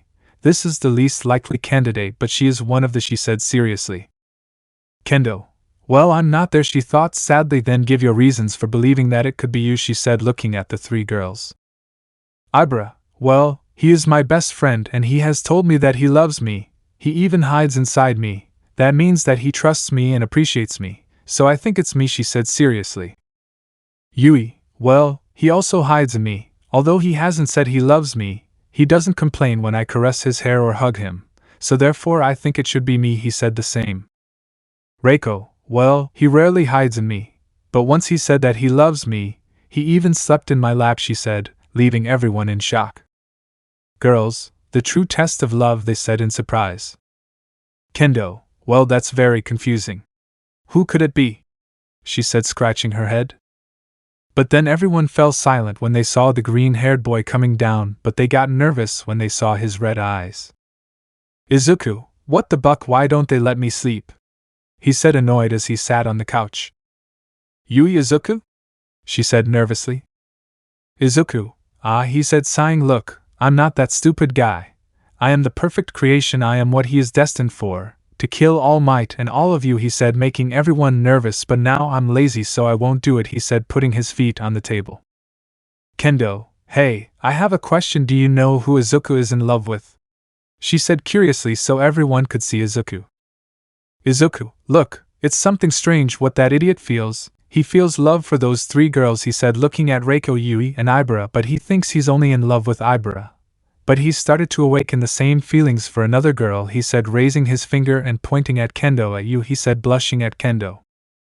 Kendo, really? She said, blushing but happy. Ibara, so what can we do? She said, looking at Izuku. Izuku, you could share it. I don't know, he said, biting his nails. Reiko, well, the idea doesn't sound so bad, she said, shaking her head to the side. Yui, it would be fine by me, she said, blushing. Ibara, since he said this same thing. Kendo, I'm not complaining, she said with a blush. Izuku, this one side, I'll bring him to see what he says. Well, see you idiots, he said this one so that everyone could see how his pupils turned green. What see how did I get here, this one scared said. Kendo, Izuku, he said this seriously. Izuku, why yes, President, he said with fear. Kendo, if we told you that several girls love you, and you also love those girls, would you have a shared relationship with them? He said this seriously. All, how direct, they said in unison. Izuku, our shared relationship? He said nervously. Maybe, he said nervously. Yui, well then Izuku, we like you, Ibara, Reiko, Kendo and I. We want to be your girlfriends, we will never be unfaithful to you, and we promise to always protect you. What do you say? He said seriously but with a blush. All, can't these be more indiscreet? They thought with a drop of sweat. Izuku, and no, I mean yes, he said with a blush. Kendo, really? She said blushing. Izuku, yes, well, I don't know what Aizawa shared our relationship, but could you explain it to me? He said nervously. At that moment the four girls looked at each other and agreed. Reiko, it's okay, just come with us and let yourself go, she said this to take him with her quirk. At that moment all the men just gave a military salute saying goodbye to Izuku. Izuku, what? He said confused. A night without equal. The girls had taken the green-haired boy to Kendo's room, which, being the president's, was a little bigger due to the amount of things he had to store. They released Izuku and threw him onto the bed. Izuku, will they hurt me? He said confused. Ibara, quite the opposite, just relax, she said, giving a kiss to the green-haired boy who responded with happiness. Izuku, I thought you would reject me, he said nervously. Reiko, for God's sake, who would reject this piece of cinnamon roll? She said, also kissing the green-haired boy, who also reciprocated.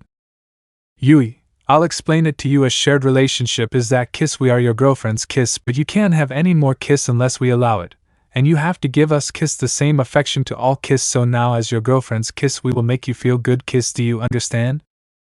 She said to continue kissing the green-haired boy who nodded nervously. Lemon skipped. Yui, Izuku, he said, he's about to faint. Yui/Reiko/Kendo/Reiko. We love you, they said these to finally faint. Izuku, I love you too, he said this as he also fell asleep. Preparing for combat. Now we can see the green-haired boy waking up after the night he had with his now girlfriends. Ibara, good morning honey, she said with a smile, giving him a kiss on the lips. At this the green-haired boy just blushed and touched his lips. Izuku, why you accepted me? He said blushing. Yui, not just her, she said, giving him a hug from behind him. She said, biting his neck, you almost taste like cinnamon now, she said, laughing a little. Reiko, how did you wake up, darling? She said, hugging him by the stomach area. Kendo, don't suffocate him anymore, he still has to understand what this will be like, she said, burying the green-haired boy in her breasts while caressing his head. Izuku, see, can you be better, explain to me what is shared our relationship and what did we do yesterday? He said blushing. Yui, well, what we did yesterday, you can do it with us whenever you want but alone, she said seriously, and a shared relationship in the end is that you have to give us all the same affection, because we all love you, you can't see any other girl that isn't us. If someone approaches you, you will tell them that you belong to one of us. Understood? She said seriously. Izuku, why yes, he said with fear. Reiko, that's better, she said with a slight smile. Now let's take a bath. We have to go to class, she said with a smile. Izuku, but I can be bathed alone, he said nervously. Ibara, we didn't ask you, she said with a smile.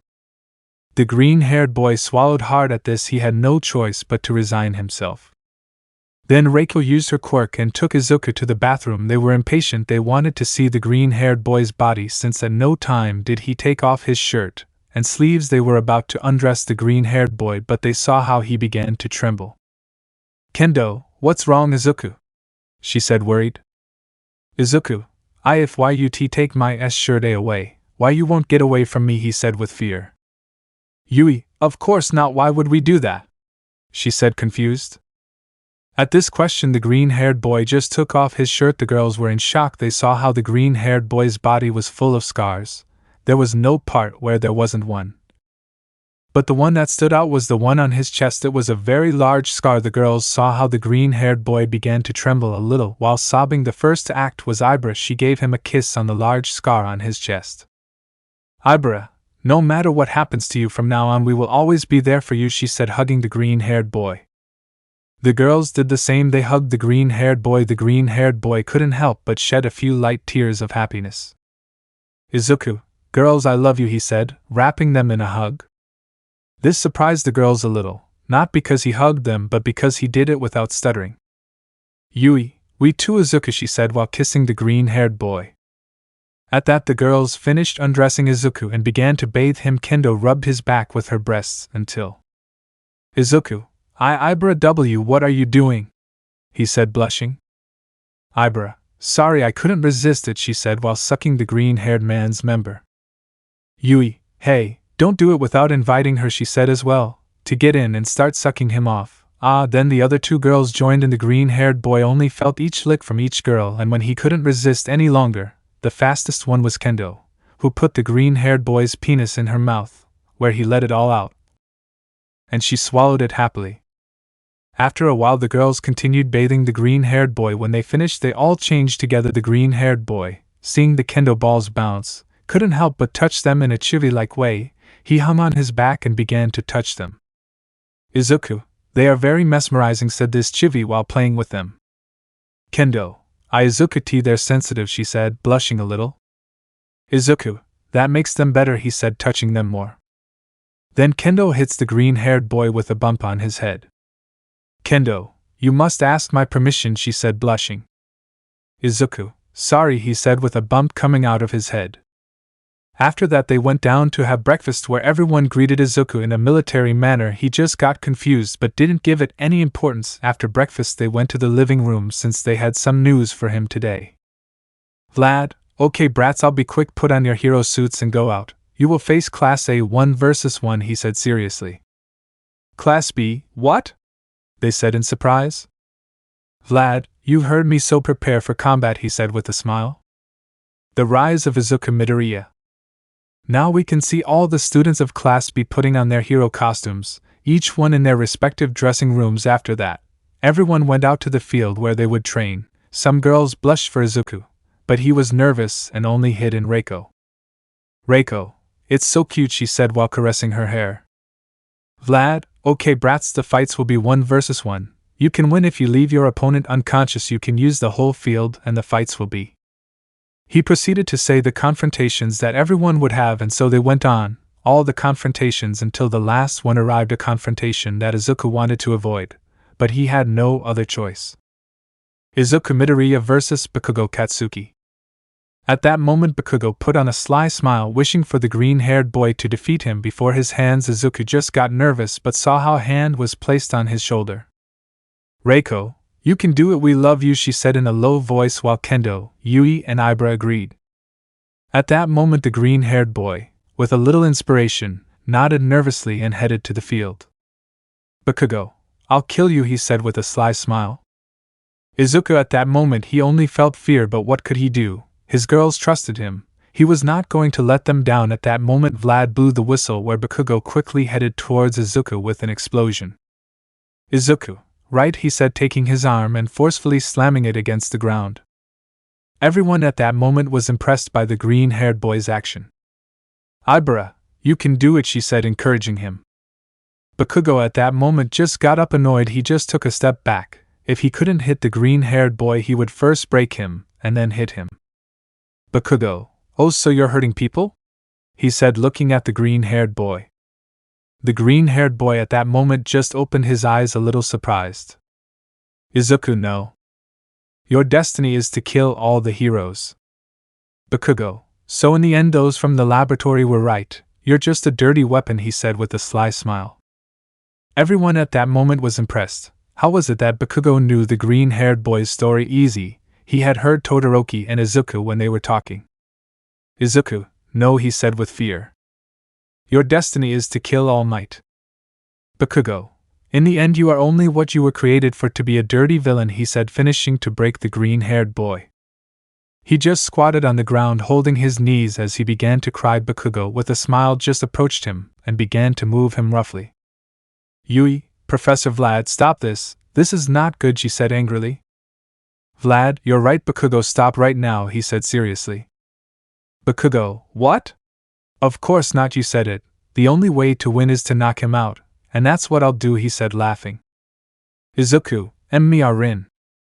He couldn't finish this one because he was hit by the ashen-haired guy. Bakugo, you will not leave. First I will have fun with you, he said with a psychopathic smile. You will always be the same trash that will be under my feet, he said, raising his hand about to throw another explosion at the green-haired boy. But he stood still when he saw a sharp scale next to his neck, some vines in front of his neck, and some giant fists pointing at his head. Something like Kendo, Ibara, Hiryu, in that order. They rushed to defend the green-haired boy while immobilizing Bakugo. Bakugo, how dare you trash like you're nothing? How Deku, do you have to jump to defend yourself? Damn coward, he said, annoyed, trying to give an explosion, but he couldn't because Ibara grabbed him by the neck and tightened her grip. Ibara, Touch a single hair of hers and you die, she said with a cold look. At that moment Vlad went up and grabbed Bakugo by the collar of his shirt, making Ibara remove her vines from him. Vlad, one more Bakugo, one more and you're leaving this academy, he said angrily. At that moment Bakugo reluctantly, just annoyed, and left. Ibara and Kendo just approached the green-haired boy, but he walked away. Izuku, I don't want to hurt them, he said this, but Ibara and Kendo hugged him. Ibara, and you won't do it. Do you know why? She said, smiling. Izuku, why? He said nervously. Ibara, because you are the purest person we know, she said, squeezing him and hugging him. Kendo, you are Izuku Midoriya, our boyfriend, she said, while the green-haired boy began to cry more. At that moment the green-haired boy felt like something inside him wanted to come out, like something was merging with his soul from within, forming a single being. Because you are the purest person we know. We love you. You are Izuku Midoriya, our boyfriend. Izuku, hey Bakugo, he shouted while seeing the ashen-haired boy. Bakugo, what do you want, coward? He said angrily.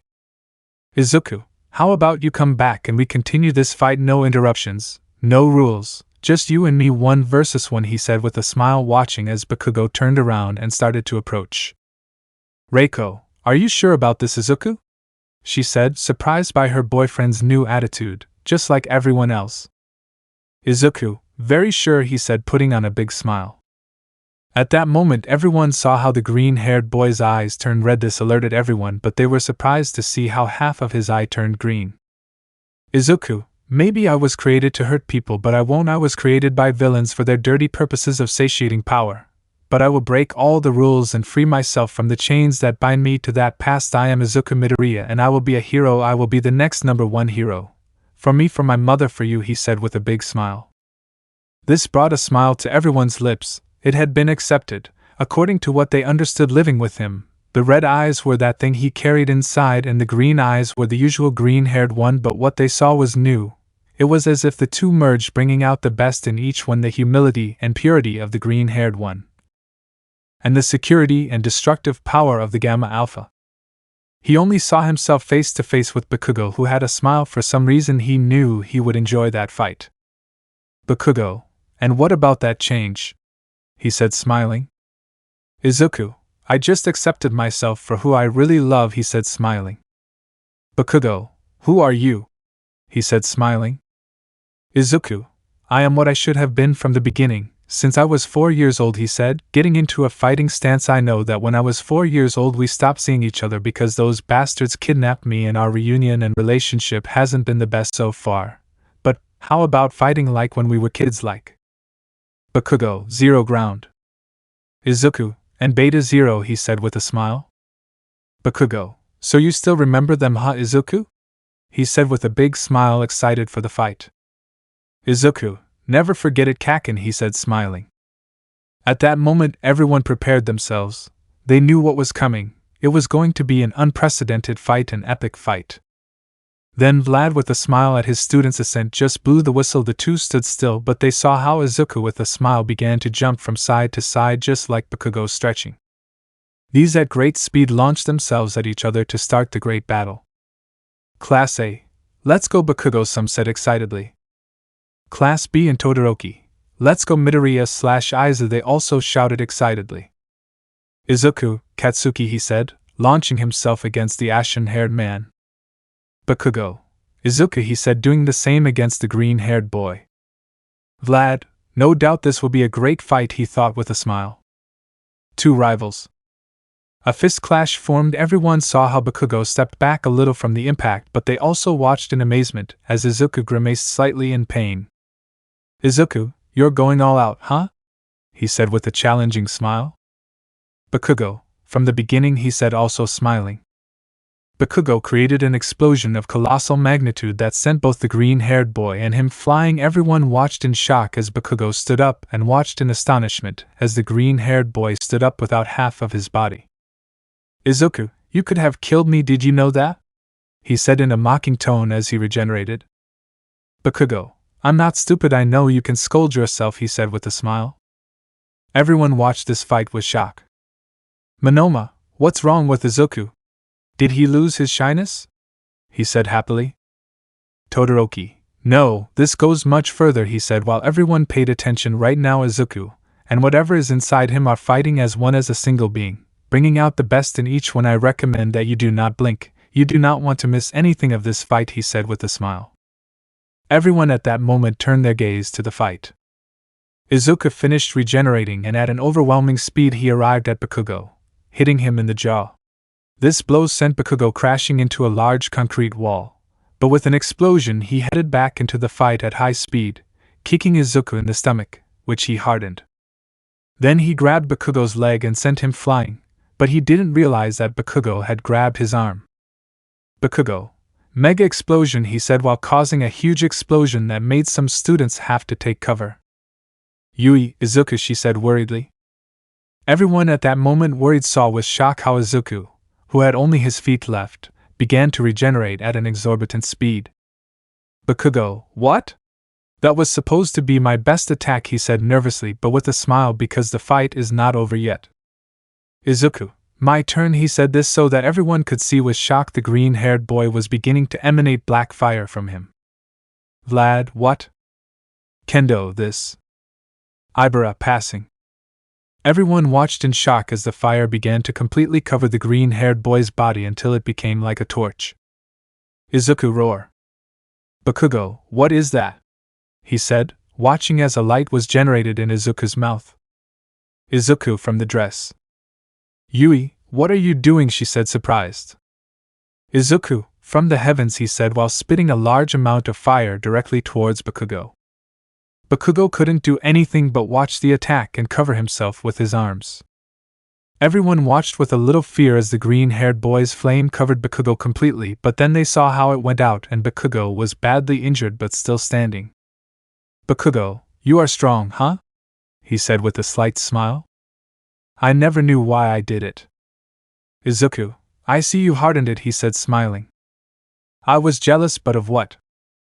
Bakugo, no, I'll fall so easily, he said with difficulty but smiling. Was it because you always kept that smile? I don't know. Flashback. Bakugo, why are you smiling? Izuku, said a 4-year-old Bakugo looking at the green-haired boy who was beaten just like him. Izuku, because I was able to take it away from him, he said showing Bakugo's necklace. Bakugo, no matter what happens you should always keep a smile like a true hero, he said with a smile. Bakugo, yes, he said smiling. And flashback. In all the difficulties you always smiled. Flashback. Teacher, wow Bakugo, your quirk is so cool, I'm sure you'll be a great hero, she said with a smile. Bakugo, yes of course I will be, he said smiling. And flashback. It was at that moment when the ego took over me. Flashback. Bakugo, damn Deku, can't you do anything? He said giving him an explosion. Izuku, I'm sorry Kaken, he said lowering his head. Bakugo, whatever, come on guys, he said calling his gang, but Izuku started to follow him with a smile too. Why is he smiling? This annoying guy thought. And flashback. And I didn't know how to stop it. Flashback. Izuku, Bakugo, are you okay? He said extending his hand to Bakugo who had fallen into the river. And flashback. If at that moment I had accepted your hand, would destiny have changed? Something would have changed. I don't know and I don't care anymore. I know I was arrogant with everyone with you, but I think that this is the moment of my redemption. Bakugo, Izuku, he said throwing himself at him preparing an explosion. Izuku, Katsuki, he said, launching himself at him, preparing a fire attack. Everyone watched attentively as what was coming. At that moment that's where I saw your true dream. Flashback. A scraped Izuku is seen on his knee while crying. Izuku, it hurts, he said crying. Bakugo, don't complain anymore, come here, he said to give him some water and put a band-aid on him. Izuku, Kaken, thanks, he said happily. Bakugo, yeah, whatever, he said turning around to start walking. Izuku just looks at him with a smile. And flashback. At that moment I could see that you also wanted to help people. Flashback. Izuku, Kaken, when I have a quirk I will be the best hero, he said with a smile. Bakugo, of course Deku, but you will be below me, he said with a smile. Izuku, Kaken, I don't have a quirk, he said, crying. Bakugo, oh okay, I guess we can't meet up anymore, he said, starting to walk in the opposite direction. Izuku, what but why? He said, confused and sad. Bakugo, because you will never be able to reach me, he said as he left. End flashback. That was the last day we saw each other. From that moment something inside me grew the need to surpass you, but that day tragedy also happened, but even so I always endured the torture for the opportunity to fight against you again. They were about to fist bump with all their might under everyone's watchful eyes. That day. I knew you would be / I knew you would be. My rival / my rival. The fists collided. Everyone saw how a great light due to the fire from the clash of both attacks was instantly extinguished by the concentration of oxygen saturated with it. Everyone watched in shock as Izuku and Bakugo fell. Grace / thank you. Katsuki / Izuku. Everyone saw how at the last moment Izuku did a flip in the air to land on his feet, but his shirt had burned. Everyone saw with a little horror all the scars on the green-haired boy, but oh, he cared less and approached Bakugo, while he watched how he slowly got up. Bakugo, I see you won, he said, smiling a little. Izuku, you were close, he said, giving him his hand to lift him up. Everyone watched with a smile of satisfaction. The fight was simply epic, sublime. It was an unprecedented fight. Bakugo, I hope to fight again. Beta Zero, he said, raising his fist. Izuku, same here. Ground Zero, he said, hitting him. Everyone watched with a smile as the two longtime enemies finally smiled at each other. Izuku / Bakugo, my rival, they thought with a smile. One day like others? After the briefing of both classes ended, everyone was heading towards their dormitories. The green-haired boy with a big smile walked in front of everyone with a stick as if he were a commander. This only made everyone smile because of how cute he looked, but they were worried when they saw how he suddenly fell to the ground unconscious. Ibara / Yui / Reiko / Kendo, Izuku, they said, running towards where the green-haired boy was. But they saw how the green-haired boy slowly woke up. Izuku, what happened to me? He said with his eyes completely green. It wasn't permanent, they thought in surprise. Yui, nothing Izuku, you just worried us, but it's over now, she said, hugging Izuku, putting him between her breasts. Izuku, I'm sorry, he said nervously. Reiko, don't worry, she said while carrying her hair. Ibara, are we going to sleep? She said calmly while the green-haired boy and the other girls nodded. So after that short moment of worry, each student went to their rooms except for our green-haired boy and his girlfriends, who went to the Kendo room, which is slightly larger. Izuku, so that happened? He nervously said. Kendo, yes, you should have seen yourself. You were very cool, he said, hugging him. Izuku, I am sorry. Why, yes, I see, can't be like this, he said, lowering his head. The girls at that moment realized what they did. The green-haired boy had very little confidence and low self-esteem. They just hugged him. Kendo, you know we don't care, right? He said, stroking her hair. Reiko, we like our Izuku better, she said while kissing him. Ibara, the scared but tender one, she said, this also kissing him. Yui, and it will always be like this, she said, sticking to his abdomen and hugging him.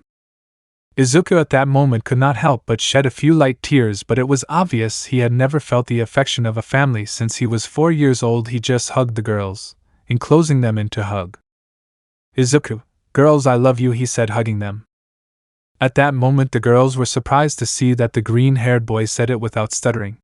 They were proud of their boyfriend and broke away from the hug and hugged him while caressing his hair. Kendo, why are you crying, Izuku? She said, worried about her boyfriend. Izuku, and never have I felt the fear of AA family. That's why I want to be with YUF forever, because I love you, she said, sinking into Ibara's chest. Ibara couldn't help it at that moment, and grabbed the green-haired boy by the face while kissing him repeatedly. Ibara, you are so cute, she said while kissing him. Yui, I want it too, she said, this to repeat Ibara's action. Reiko, and she said she is doing the same thing. Kendo, me too, he said, also filling the green-haired boy with kisses. The green-haired boy could feel the tickling caused by the kisses and couldn't help but laugh. The girls blushed massively when they heard the green-haired boy laugh in such a tender way their faces turned red. It was new. The green-haired boy, when he stopped feeling the kisses, became confused and saw the red-haired girls.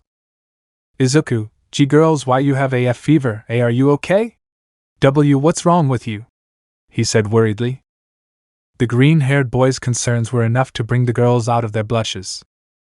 Kendo, and nothing's wrong with us. Izuku, come on, let's watch a movie, he said, taking control of the television to put something on. Then there was Kendo on one side, Reiko on the other, Ibara behind the green-haired boy using his head as a rest for her breasts, and Yui using the green-haired boy's crotch as a rest for her head. The green-haired boy was caressing Yui's hair while Ibara was caressing his, and Kendo and Reiko were holding their hands, and so the movie went on quietly. Everyone had fallen asleep except for two people. Kendo, it seems that they already fell asleep, she said with a flirtatious smile looking at the green-haired boy.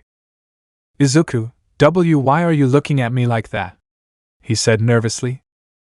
Kendo, when will I have the opportunity to enjoy you alone? She said with a smile as she began to kiss the green-haired boy. Lemon skipped. Yui, Reiko, Ibara, Kendo, we love you. Izuku, they said these to sleep. Izuku, me too, I love you, he said this as he also fell asleep. A battle is approaching. A new day of classes at the UA, and as always the day has to start with a good breakfast, and the green-haired boy knows it. He got up with great care so as not to wake up his girls and went to prepare breakfast for them. When he finished it, he went up again, and on a table that he had in his room he placed the plates with food and orange juice. The girls, upon smelling the smell, began to wake up little by little just to see some scrambled eggs with ham. A little tomato sauce and bread. This one had orange juice next to it. The girls, when they opened their eyes, they saw Izuku preparing everything. This made them smile because of how tender the green-haired boy was. Then they got out of bed, alerting the green-haired boy. Izuku, gee girls, gee good morning, he said with a nervous smile. Yui, good morning darling, she said, giving the green-haired boy a kiss. Kendo, how do you feel about yesterday? She said with a mischievous look. Ibara, do you like me? She said, looking at the green-haired boy. Izuku, well, why yes, who am I kidding, I loved it, said the green-haired boy, lowering his head. Reiko, and it's okay that I do, she said, giving him a kiss. We are your girlfriends, and we are glad that you felt well, she said with a smile. Now let's eat because we have to take a shower to go to study, she said with a smile, while the green-haired boy also agreed. Then after breakfast they took a shower and put on their uniform to go down and see how. Everyone was already ready. Setsuna, well, time to go, she said as everyone agreed.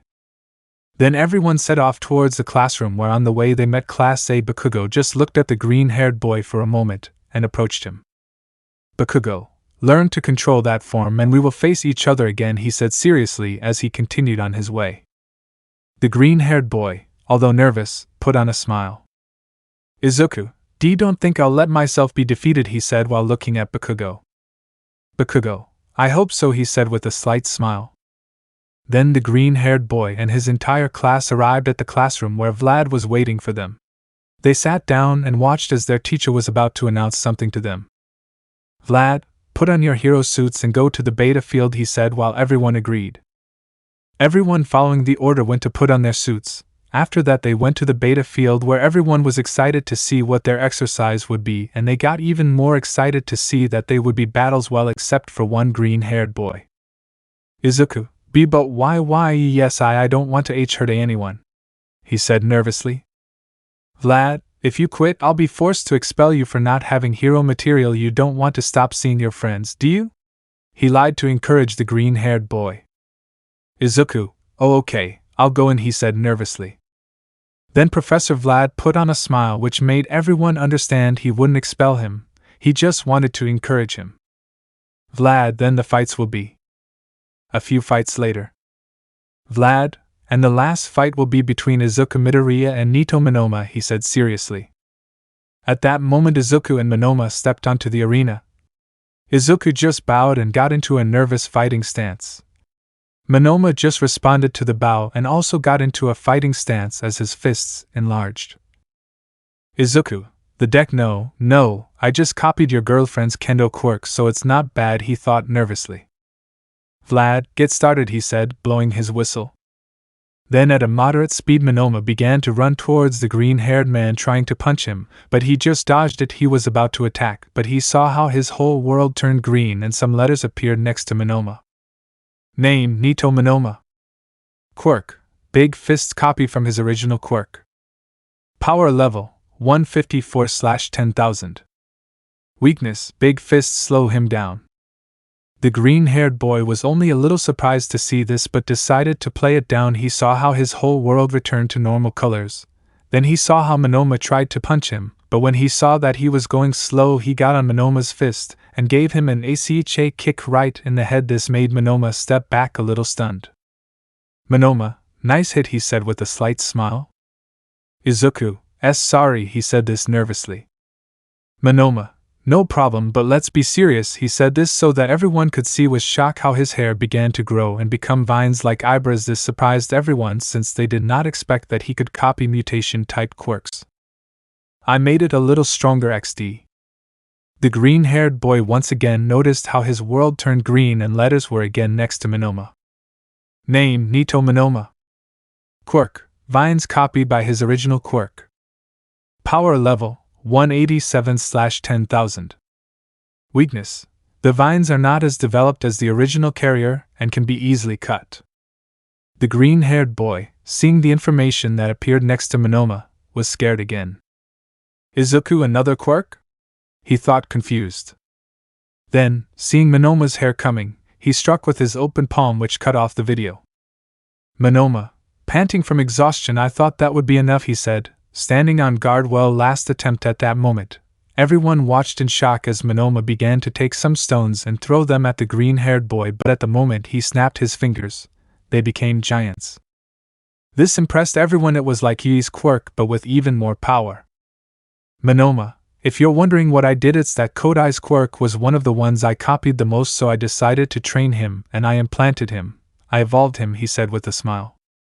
This left everyone in shock, but Yui, he really managed to evolve a power that not even the original bearer could. That was surprising. He continued throwing rubble, and without anyone noticing he threw a sharp stone under the green-haired boy and turned it into a giant. This caused the green-haired boy to become impaled by the stone, scaring everyone. Vlad, Monoma, what? Monoma, let's not pretend to be Vlad. We know Izuku has regeneration. That attack didn't do anything to him, he said with a smile. Izuku, seeing Monoma, looked at his stats again. Name, Nito Monoma. Quirk, size copy from his original Quirk. Power level, 2345/10,000. Weakness, unknown. The green-haired boy could only put on a slight smile when he saw this. Everyone watched attentively, and in amazement as the green-haired boy's eyes began to take on a color mixed between green and red. Izuku, that's what I was talking about, he said, easily breaking the rock and at an overwhelming speed being next to Monoma. Monoma, one of the advantages of being your friend is that I know many things about you. Left side, he said to snap his fingers and make another large rock go through the green-haired boy. Everyone looked at this with shock. They had never seen Monoma like that, so motivated. Izuku, nice try, but you can't defeat an immortal, he said with a smile as he easily broke through. Monoma, I know, but it was enough for this, he said, activating a black fire that everyone recognized instantly. Ready for the other, he remained silent and became confused when he saw some letters above the green-haired boy. Name, Izuku Midoriya. Quirk, artificial multi-quirks. Power level, /10,000. Weakness, there is no. Monoma just stood still, confusing everyone. Izuku, you see my stats right? He said, bringing Monoma out of his trance. Monoma, what is this? He said, confused. Izuku, my power level, he said, smiling. When you touched me, you copied my quirks. Right now you are like me, he said with a smile. Monoma, what is my power level? This curious man said. Izuku, interrogation, interrogation, interrogation, he said, repeating it 3 times. You don't have any weaknesses either. I think this could be a great fight, don't you think so, Nito? He said, putting on a big smile. Monoma, I don't know how I did this, but I will win, he said, also smiling. Everyone watched attentively what would happen next. Nito Monoma. We can see a doctor's room and a blonde boy next to what seemed to be his mother in it. Doctor, Boy, apparently your quirk allows you to copy other people's quirks for a period of 5 seconds that will increase over time, he said, somewhat impressed by the boy's quirk. Monoma, that means what? Monoma, you can be a great hero, darling, she said with a big smile. At that moment Monoma just hugged his mother while laughing with happiness. Izuku, are you ready, Monoma? He said, smiling. Monoma, more than clever, he said, also smiling. Yui, good luck, Izuku, she said, while the smiling green-haired boy agreed. Monoma, today I will show what I am made of, he said, smiling. Izuku, and what are you made of? He said, motivating Monoma even more. Boy, wow, Monoma, your quirk is amazing, he said, smiling. Monoma, I know it's true. Mom said that I'm going to be a great hero, and that's what I will be, he said, smiling. Boy, a hero? I'm sorry, I meant that your quirk would be perfect for a villain, he said with a nervous smile. Monoma, what? He said, confused. Kid 2, you're right, you'd be a great villain. A quirk of copying quirk is practically stealing, then you're a villain, he said, laughing. Monoma, no, I'm not, he said, almost crying. And as the next villain, it is my duty to stop you, said a boy whose mouth was only visible. Monoma, of my effort to be a hero, he said, lighting the flames.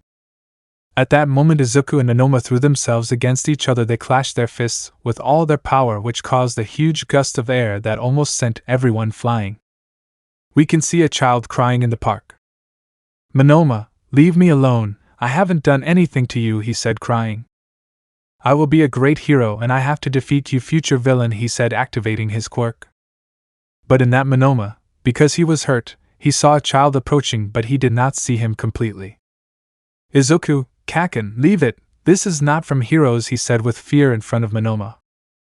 Bakugo, don't get involved, damn Deku, he said, throwing an explosion at him. Monoma had not been able to see the quirk of either of the two boys or their faces because he was very hurt. He ran away as best he could, leaving the other boy behind. After they clashed their fists, they separated from each other, but at an exorbitant speed they tried to knee the other, which the other was able to stop with his own knee. Izuku, you get used to it quickly, huh? He said, smiling with effort. Monoma, I have to, he said, this one also smiling with effort. Then they quickly separated and tried to hit each other in the face. These landed at the same time on the other's cheek with all their force, which was enough to send them flying along with their heads. Everyone was a little disgusted since it was not normal to see two of their companions tearing each other's heads off, but everyone saw how Izuku grew a new head and the other one faded away while Monoma attached his head to his body. This confused everyone a little, but they decided not to say anything. Izuku, you hit hard, huh? He said, cracking his neck. Monoma, and you are not far behind, he said, putting himself on guard to once again launch into the attack just like Izuku. We can see how a child was crying along a somewhat lonely street, but by accident he bumps into someone. Kid, what's wrong, are you okay? He said, confused when he saw Monoma crying. Monoma, it's just that this one sees Mr. Better, you are the hero, Crust, he said excitedly. Crust, that's right, kid. Now, would you mind telling me why you were crying, he said, getting on one knee to be at Monoma's height. Monoma, everyone tells me that because of my quirk I'll be a villain. I don't want to be a villain, he said, crying. Crust, would you mind telling me what your quirk is, boy? He said, smiling. Monoma, I can copy quirks for a period of 5 seconds, but it will increase over time, he said, lowering his head. Crust, wow, that's a great quirk, he said excitedly. Monoma, really? He said, surprised. Crust, boy, I don't know what they told you, but you don't have to care anymore, you know why. Because you can be a great hero, he said, smiling. At that moment Monoma did not notice when tears began to flow from him again. Monoma, Mr. C. Crust, thank you very much, he said, crying while hugging him. I promise I'll be the best hero of all, he said while hugging Crust tighter. Crust, I know you will be, boy, I know you will be, he said, caressing Monoma's hair. We can see how both Izuku and Monoma were already tired after so many blows and powerful attacks that left everyone with their mouths open due to such a magnificent fight. They were breathing heavily. Then Izuku, already tired but with effort, reached Monoma at great speed to hit him in the face with reduced force that he could not dodge, but the force was enough to knock him to the ground. Izuku, TTU or give up, this tired guy said. Monoma, You can be a hero. Monoma, I will never again give up, he said as black flames began to come out of him in exuberant quantities. Izuku, smiling, just did the same. He brought out his flames to their maximum level, which were a little stronger than Monoma's, but it was almost unnoticeable. Vlad is about to stop the fight because he was getting too far, but he didn't have time to react when Monoma and Izuku launched themselves at each other. These began a street fighting style with punches loaded with flames. These, by not landing a hit on the other, began to use more speed to the point of flying with the flames. Everyone saw how these rose higher and higher, leaving a spiral of black flames in their path. These, being so tired, decided to give the coup de grace. Izuku, this. Monoma, it's over. Izuku/Monoma. Here they shouted, preparing a big blow. Kendo, Vlad, you have to stop this. They are going to destroy everything, she said worriedly. Vlad, I can't, we don't have Aizawa. Right now we can only wait to see what happens, he said seriously, but with a slight smile coming out of his lips. Izuku, Monoma, this one shouted. Monoma, Izuku, this one screams too. Izuku/Monoma. Punch charge, they said at the same time. The moment they arrived, the two hit each other. This caused both Izuku and Monoma to become unconscious. They fell from the sky. Everyone saw how Monoma's flames went out, implying that the effect had passed, but Izuku quickly regained consciousness, and upon seeing Monoma fall, with the little strength he had left, he took him in his arms and left him on the ground. He was breathing heavily, and also fell to the ground next to Monoma. Ibara, Yui, Reiko, Kendo, Izuku, they said, these worried ones. They were about to go up to see their boyfriend, but Vlad stopped them. Vlad, leave them alone, they are talking about something, he said, looking at his two students. Monoma, I could go down alone, you know, this tired guy said. Izuku, let me believe it, he said, laughing a little but then coughing from exhaustion. Monoma, so this is a tie? He said, looking at the green-haired boy. Izuku, you could say so, he said, this also turning his head to see Monoma. Monoma, it was a good fight, I look forward to the rematch. Izuku Midoriya, he said, raising his fist. Izuku just smiled a little. He turned his head to look at the sky and returned the fist. Izuku, same here, Nito. Monoma, he said, smiling. You are not a monster. The green-haired boy staggered a little, but Monoma quickly got up and helped him not to fall. Izuku, thanks, old man, he said, smiling, but everyone saw how his pupils returned to their normal green. The first, I'm sorry, I hurt you, he said sadly. Monoma, no, old man, thanks to you I was able to know what it was like to fight at the level of number one with equal power, he said, looking at his fist, and then clenching it. It was incredible, he said, smiling. Izuku, I am glad, he said with a smile. Yui, Izuku, you were amazing, she said, hugging him. Monoma, hey, I don't want to be a bad guy, he said as he left. Kendo, Izuku, congratulations for winning your fight, he said, smiling. Ibara, you looked very determined, she said with a few light giggles. Reiko, we will reward you tonight, she said with a flirtatious look. Izuku, why yes, he said, blushing. The girls found it cute, and Reiko, unable to hold back, began to pull the green-haired boy's cheeks. Reiko, you are very sweet, she said in a serious tone but with a slight blush. Izuku, why you stretch me, he said, crying comical tears. Yui, that's what you get for being so cute, she said while caressing the green-haired boy's hair. Kendo, are we going to eat okay? She said, also caressing the green-haired boy's hair just like Ibara. Izuku, why yes, he said somewhat nervously. So the girls took the green-haired boy to a dining room at the academy so that everyone could eat in peace. They sat at a table, but someone not very welcome arrived. Student, oh look, it's the weirdo from 1B who tells of a failed experiment, he said, laughing. Izuku, what, he said with fear. Student, it's you, Izuku Midoriya, right, the orphan boy who was created to kill All Might, and that director Nizu accepted him in this school just to keep an eye on you, he said, laughing. Izuku, and no, it's not true, he said, lowering his head.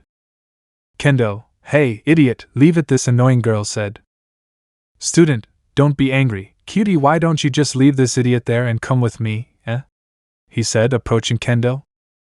Izuku, don't come near him, he said, standing up from the table. Student, oh, do you have courage? Here is your bucking courage, he said, kicking Izuku on the ground, knocking him to the ground. Already on the ground, the boy continued kicking Izuku, Reiko tried to stop him, but the boy took her.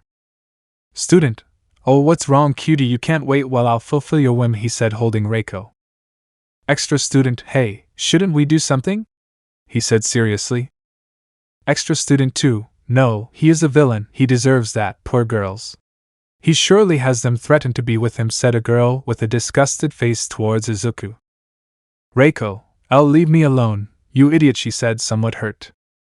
Student, come on, you'll like it, she said, about to kiss Reiko. Izuku, said, let her go. Everyone saw in shock how Izuku had grown fangs, horns grew on his head, and his arms and legs were replaced by those of Monoma. Student, why, you are a monster, he said with fear. Izuku, what, and no, I.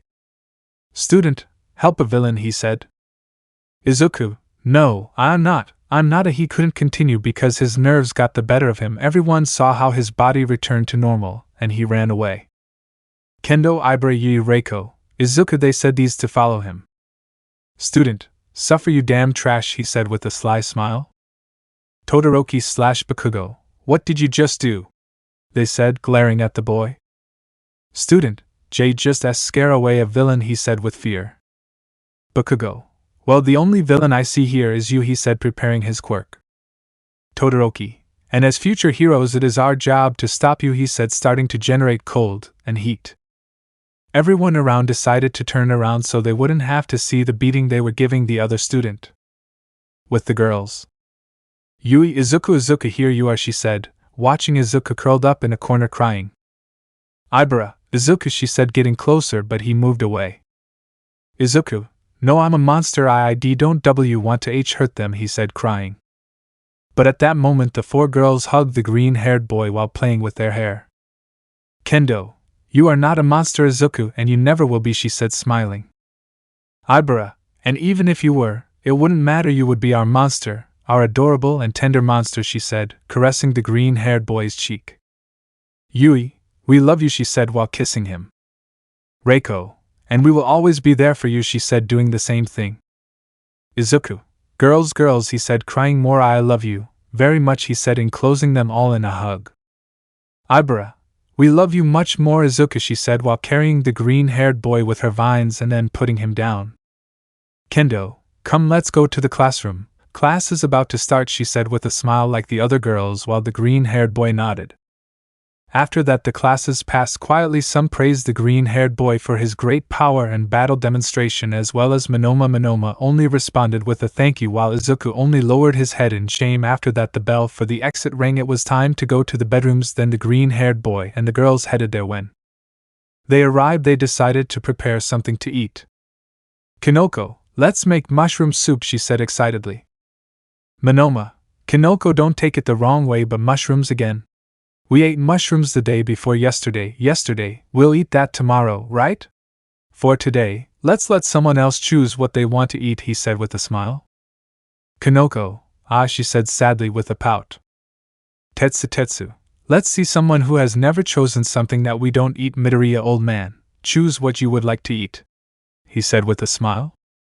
The green-haired boy got a little nervous. He would say pizza, but he was curious about what mushroom cream was. Izuku, don't miss B, but I want to try the mushroom sea cream, he said looking at the ground.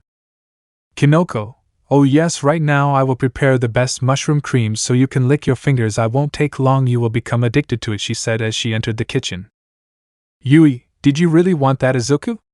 She said with a smile, caressing his hair.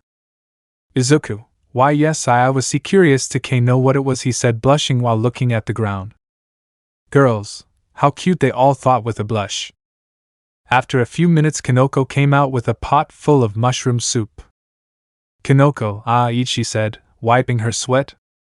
So Izuku and the boys sat down. Ibara served the green-haired boy some. Everyone looked at the green-haired boy. Izuku, what's wrong? He said nervously. Kinoko, try it, she said seriously and impatiently. Izuku, yes, he said with fear. Then, when the green-haired man took the first sip, everyone saw how his pupils turned red, but it was red when the green-haired man took out that thing he had inside. Izuku, look, I'll tell you once, and I won't repeat it to you, he said with an annoyed look. scaring Kinoko. This shit is the best I've ever tried, so every time I ask you for it, you prepare it. Oh, you'll die, he said seriously. Kinoko, why yes, she said scared. Technically I didn't know whether to feel flattered or scared. Izuku, more polite, he said sighing. Could you do this shit every time I ask you please, he said passing his fingers while rubbing his nose. Kinoko, yes, she said determinedly. Izuku, okay, he said this so that everyone could see how his pupils turned green. What happened? He said confused. Kinoko, hey, do you like me? She said, wanting to refute the green-haired boy's opinion. Izuku, I think it's very wide delicious. See, could you see cook it mori often? I'll pay you, he said with a blush, lowering his head. Kinoko, he's super cute and he asks me for mushrooms. I think I feel obliged to fall in love, she thought, blushing. The girls, seeing Kinoko's blush, knew what was coming. Ibara, Yui, Kendo, Reiko, we'll think about it, they thought in unison. Kinoko, well, I'll keep eating, said the mushroom girl. All yes, they said with a smile. Izuku, why yes, he said while taking his cream. To promise. The green-haired boy was waking up the night before. He ate very happily and was very full. He loved the cream of mushroom soup. When he woke up he could see Kendo and Ibara on his left side and Yui and Reiko on his right side. The green-haired boy just smiled when he saw them and closed his eyes again while he stayed still. Izuku, where am I? He said as he saw how everything around him was black and the ground was blue. Izuku, we are in our subconscious, he said seriously, scaring Izuku. Izuku, who are you? He said with fear. Izuku, I'm he said seriously. Look, we don't have much time, he's coming, and he wants what belongs to him. He wants us, we only have one chance to defeat him, he said seriously. Izuku, who? He said scared. Izuku, all for one, he said seriously, scaring Izuku. We have to stop him or else. This begins to show different scenarios. Izuku was in shock. In one scenario he could see how Kendo was pierced in the chest by a ray of All For One, stealing her gift and killing her instantly. In another he can see how Ibara is taken by some subjects, and they were about to do something to her while they took her clothes, but the scared green-haired man turned his head trying not to see it, but when he turned his head he could see a possibility where Yui was pierced by Afo's hand in front of Izuku, and in the other he could see how Izuku killed Reiko. Izuku just held his head while crying and Izuku stopped the visions. Izuku, you know, before I wanted to kill All Might, that's what we were supposed to be for, but they showed me the right way, he said as figures of light of Ibara, Yui, Reiko and Kendo appeared. They changed us, they took away our insecurities, he said dancing among the girls. We are what we are now thanks to them, so we must stop All For One, he said smiling as he extended his fist. Izuku, yes, I don't want him to do anything to them, he said crying. Izuku, and he won't, but now you have to wake up, you're moving a lot, I don't want to worry the girls, he said smiling. Izuku, why yes, he said this as he began to breathe and everything became blurry around him. But what neither Izuku nor Izuku noticed was how a small silhouette was behind the girls. It was a silhouette of small stature, and by its shape you could see that it had its hair in a mushroom style. Izuku just disappeared from the place, and suddenly opened his eyes. He sat on the bed while wiping away the tears that had unconsciously fallen from his face. Yui, Izuku, are you okay? She said worried. But Izuku just hugged the girls while the tears kept falling, but this time they were silent tears, so much so that they could even be heard when they fell to the ground. Then the first to act was Reiko, and she just caressed her hair. Reiko, would you tell us what happened? She said while looking at the green-haired boy. Izuku, he's coming for me, he said with fear. Ibara, what do you mean with him? She said confused and worried. Then the girls noticed how the green-haired boy's hug intensified to the point of being a little painful, but the girls understood he was scared but more than usual.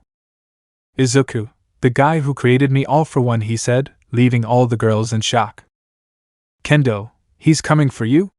She said while the green-haired boy agreed. How are you so sure? She said seriously. Izuku, he told me what lives inside me, he said, surprising everyone. Reiko, am I talking to you? She said surprised. Izuku, yes, he showed me different scenarios, things that happened to you for not being able to defeat All For One, and I'm afraid that something will happen to you, he said in a choked cry. I don't want to lose you, I couldn't stand it, he said lowering his head. Then Kendo just hugged the green-haired boy's head and put it between his breasts. The green-haired boy just limited himself to crying. Izuku, you are my everything, my reason, my being. I can't imagine a world without you, without your caresses, without your words, where every day you remind me that I'm not a monster, where every day you tell me that I can be a hero. You are mine, you are my heroines, the ones who get me out of bed every day with the hope of seeing your smile again, seeing that smile that has always motivated me and pushed me further, that smile that I want to protect at all costs. Your smile, this one said. At that moment all the girls were also crying. They just hugged the green-haired boy tightly while he cried, being comforted by the girls. The green-haired boy's tears wouldn't stop falling. It was simply because of them. Seeing them die on screen was painful. Seeing them die in person would be the worst. She would protect them no matter what. Well, that would be her promise. In another place. All for one. So we already have the place of its location? He said seriously. Scientist, yes sir, all for one, these are the coordinates. Now it's just so you can go, he said, giving him a paper. Then AFO, seeing the paper, just started laughing like a madman, sending shivers down the scientist's spine. All for one, get ready Izuku Midoriya, he said smiling. Izuku, get ready all for one, he said this in his mind while he continued crying, being comforted by the girls. All for one / Izuku, I'm coming for you, they both said in unison. Each with his own motivation, each with his own plans, each with his own strategies for the battle that they both knew was coming, but with the same ending, the death of the other. Not so future visions of the future. The girls wiped the green-haired boy's tears as they grabbed his face. Reiko, you are the most important thing we have, she said, giving him a kiss. Ibara, and if we have to protect you from him, believe me we will, she said smiling. Yui, you are always there for us, she said, hugging him. Kendo, so we will be there for you, she said while carrying her hair. Izuku, girls, he said, crying. Yui, Izuku, stay here, we'll take care of it, she said while the green-haired boy nodded in fear. Then the green-haired man sees how the girls go against all for one, but he massacres them one by one while stealing their gift. The girls watched for a moment as the green-haired boy disconnected with a blank look. Kendo, Izuku, are you okay? She said, confused. But then they see how the green-haired boy opens his eyes again, then he hugs the girls, confusing them, but they accepted the hug. Reiko, it's over now, could you tell us what's wrong? She said while caressing her hair. Izuku, girls, I think I see the future, he said seriously. Ibara, Yui, Reiko, Kendo, what? These statics said. Moments later. We can see the green-haired boy with a blackboard in front of the girls. Izuku, B because of T, that's why every time I disconnect from our reality, I mean when I'm in a state of concentration, I can see what will happen in the future, and what H happens is not good at all, he said seriously. Ibara, what did you see? She said seriously. But then everyone saw how the green-haired boy's eyes turned to red. Izuku, what happens is that by gaining fear I can't face all for one, and you guys end up dying, he said, lowering his head. Look, I know I'm not the Izuku you know, but whatever, I'm him, I'm just another one of his 3 personalities, and just like him, I love you all too and I don't want anything to happen to you, he said, impressing the girls. Yui, so will we die? She said, a little scared. Izuku, no, I won't allow it, he said seriously. Nothing, listen to me, nothing will happen to you if I'm here, that's my promise. The promise of someone redeemed, of someone who went from wanting to kill All Might to wanting to protect what he loves most. You, he said seriously. Well, I have to go, remember Izuku and I are the same person, just different personalities, he said, surprising the girls. So after that the girls saw how the green-haired boy's eyes turned to their typical green color. Kendo, Izuku, he already explained everything to us, he said this so that Izuku would nod in understanding. Izuku, please. Yui, I think you already know our answer, she said seriously. Reiko, we will never leave you, Izuku. Yui, Ibara, Reiko, Kendo, we love you, they said. You are kissing the green-haired boy. Izuku, B, but there's something T that scares me, he said seriously. Ibara, what is that? She said, putting a hand on his hair. Izuku, INT the V vision, I have the same clothes that I'm warning now, he said, scaring the girls. Kendo, don't tell me that. This could not be finished as a huge explosion followed by an alarm was heard throughout the UA. Izuku, oh no, he said this scared. Everyone has their own goal. The green-haired boy ran towards the alarm signal with the girls. The green-haired boy was afraid that they would take him away again, afraid that they would do something to the girls, but he had to swallow all the fear, not let the fear consume him, and fight to protect everyone. Izuku, girls, please don't follow me from here, he said seriously. Kendo, no Izuku, we will be. Izuku, I know you won't, I don't care if you want to become heroines here, I know you won't be hurt. This is my fight. This surprised the girls since he had never yelled at them. I'm sorry for yelling at you, but please go away. I have a plan. Tell Monoma to get to the battlefield. I love you, he said as he ran away. Kendo, so what do we do? She said seriously. Ibara, let's do what he says. If he yelled at us, it's because he means that he doesn't want anything to happen to us. Let's not put ourselves in danger either, she said seriously while everyone agreed. Yui, okay, let's go for Monoma, she said as she started running with the others. Izuku was arriving at the scene and could see how all the teachers were trying to fight against All For One, but they weren't strong enough. Izuku, what's going on? He said, arriving where Aizawa was. Aizawa, Midoriya, you have to go, he's looking for you, don't let. He couldn't finish as he was sent flying with a blow. All For One, there you are, brat, you escaped from me for a long time, he said angrily. Now you will come with me, he said, trying to take the green-haired boy. Izuku, no. All For One watches with shock as his eyes changed to a reddish green. You will come with me, I will take you to jail, he said seriously. All For One, you learned to control it, huh? He said while taking off his jacket. Well, there is always a saying, feed it, and it will bite your hand, he said while cracking his neck. Izuku, it's funny because you never fed me, he said smiling. At that moment, with overwhelming speed, he tried to hit All For One, who had planned to stop it with one finger. But due to the power of the finger, he had to stop it with his entire hand. They began to struggle to see who would win the blow. All For One, have you trained, brat?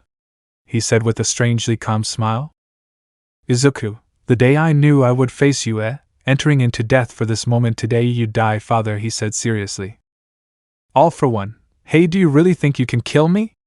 Let's see who's the first to die, he said smiling.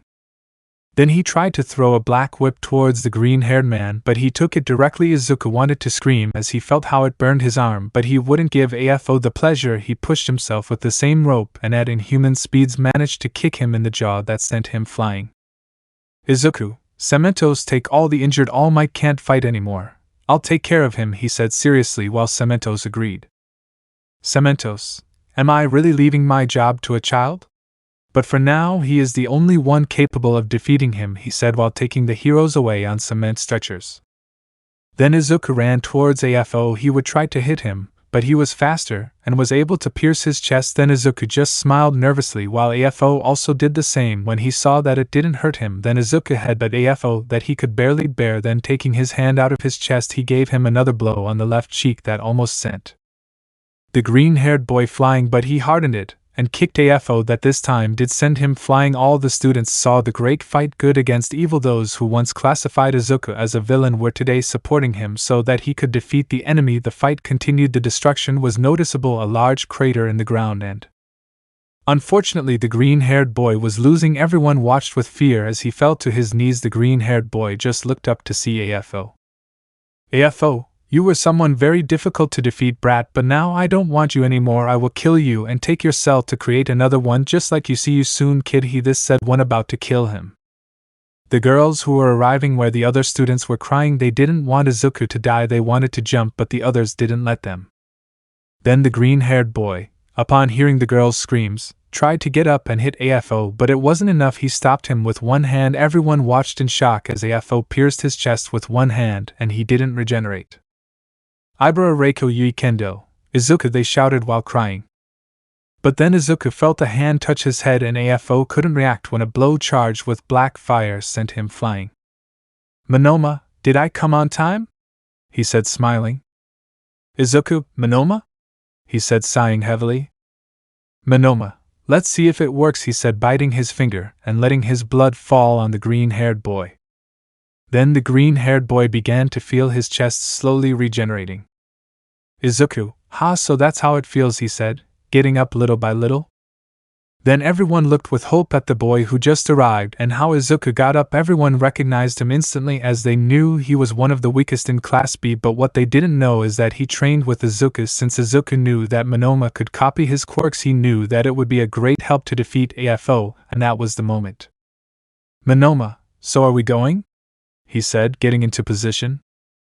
Izuku, thanks bro, he said, doing the same. Monoma, we are heroes for a reason, right?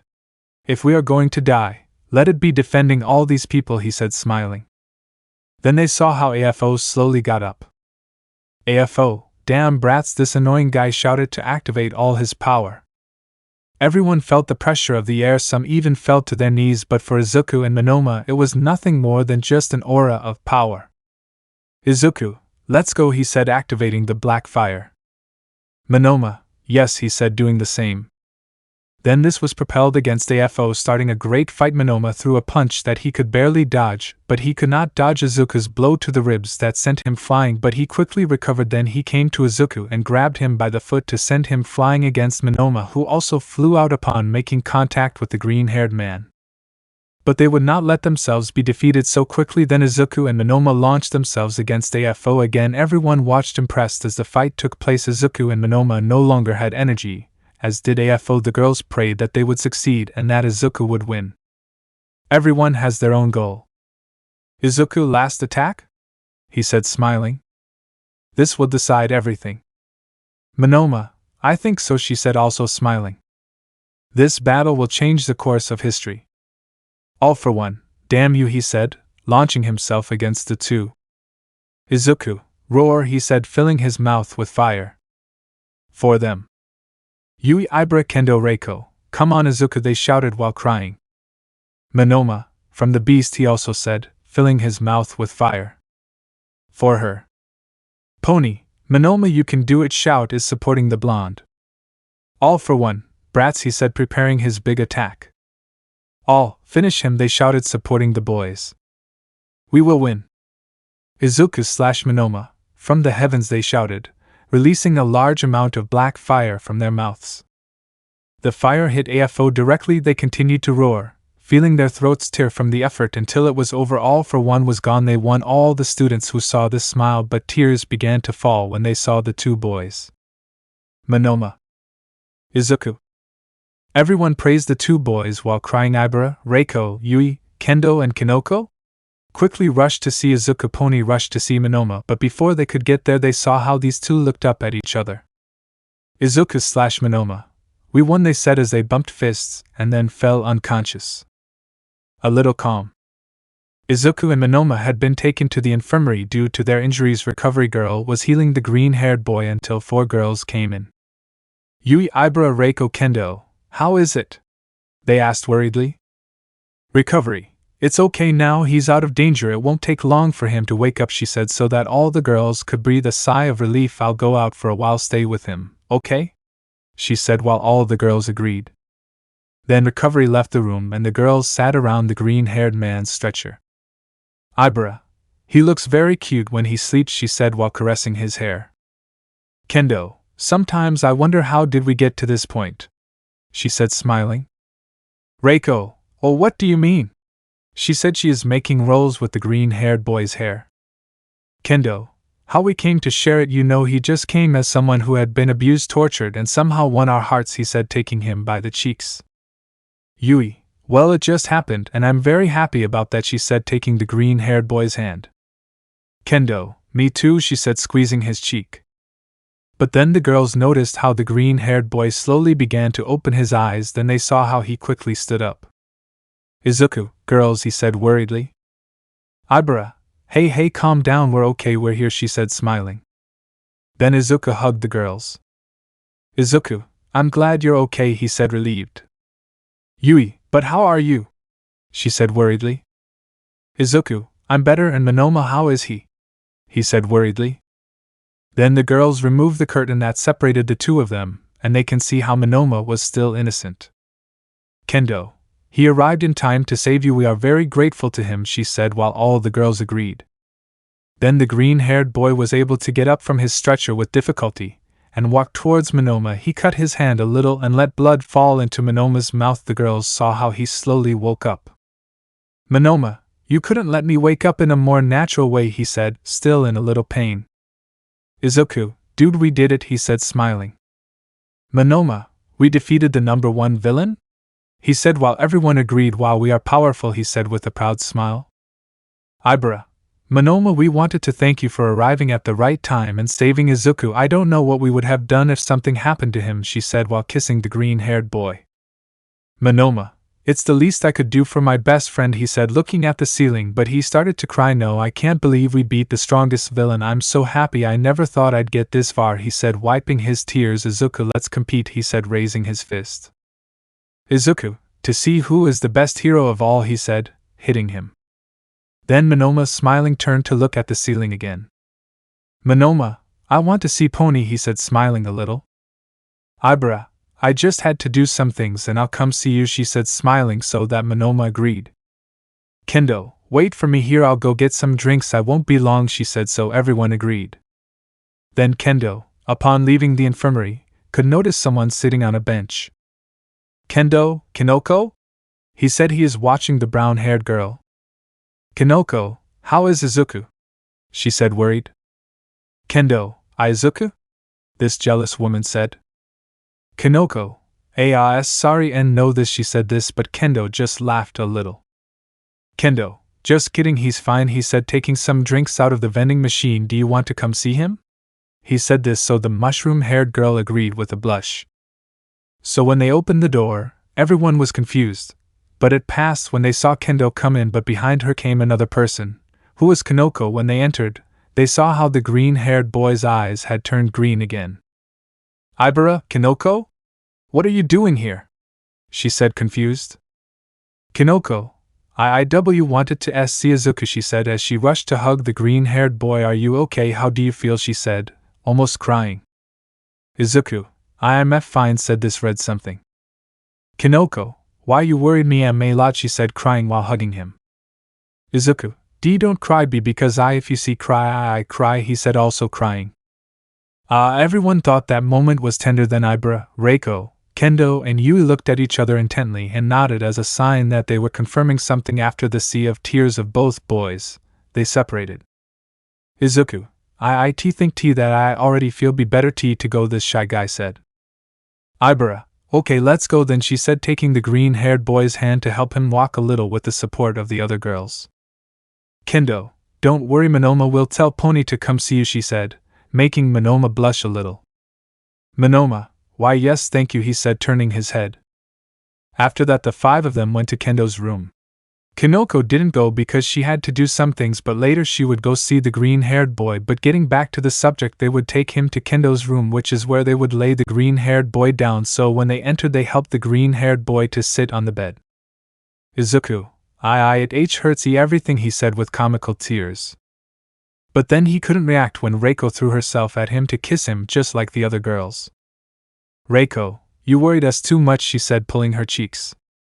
"Izuku, I'm sorry," he said, lowering his head. "Yui, now you will have a punishment," she said, biting his neck lightly. "Izuku, what will they do to me?" he said with fear.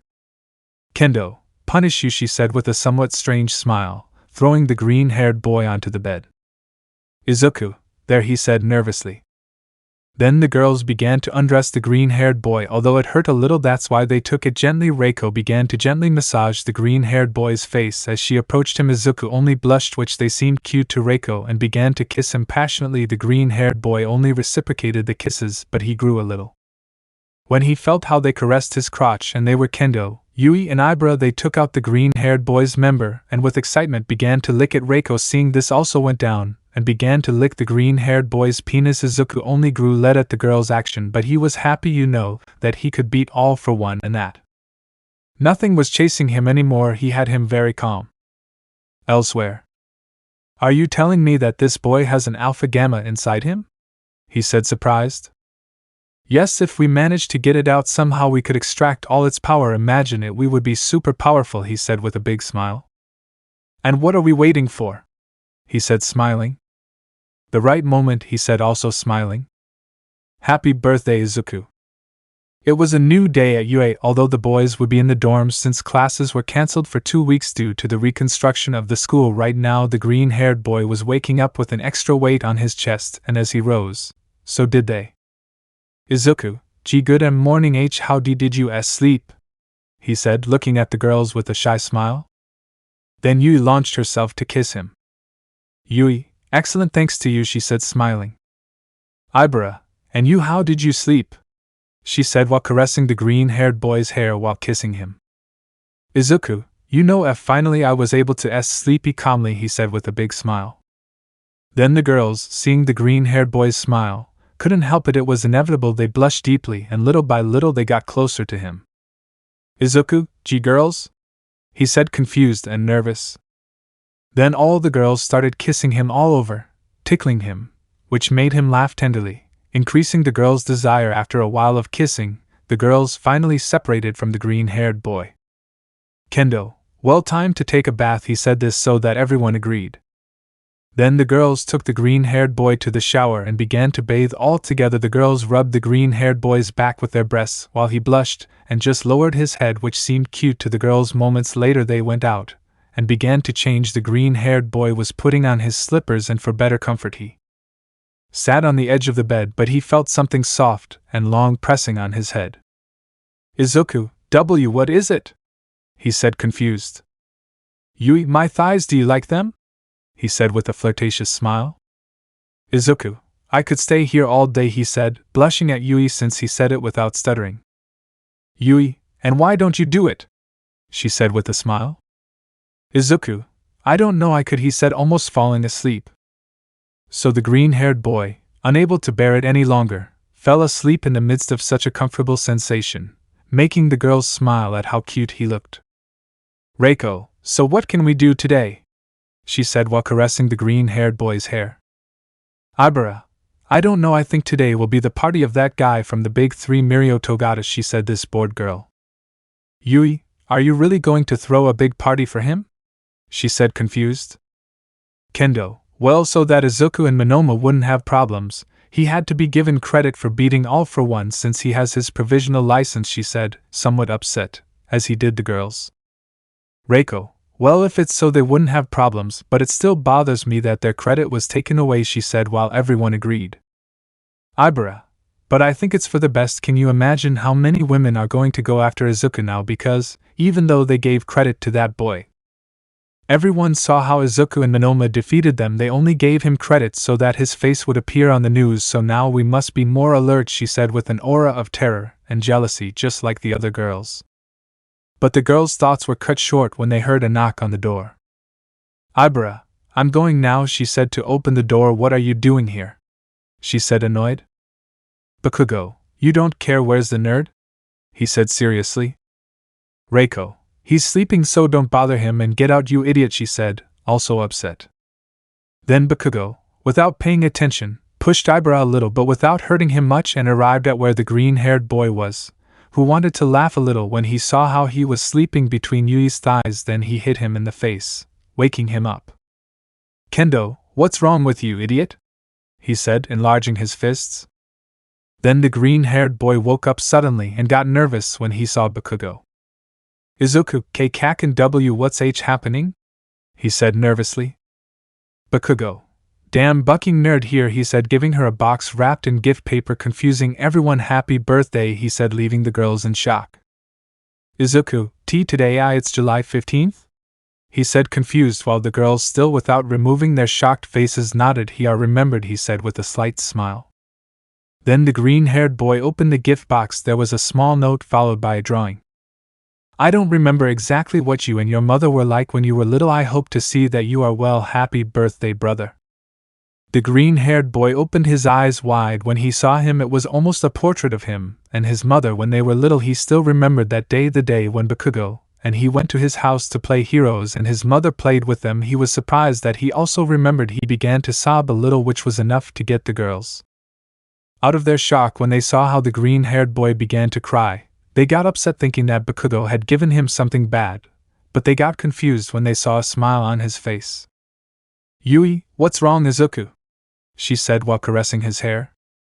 Then the green-haired boy, seeing her, just smiled more and showed her the drawing that Bakugo had given him. Then the girls hugged the green-haired boy as tightly as they could, giving him all their affection and love while he cried on Ibara's shoulder. Ibara, Yui, Kendo, Reiko, maybe just this once I'll be someone good, they thought in unison as they saw the green-haired boy crying on their shoulders because of the drawing Bakugo had made of him.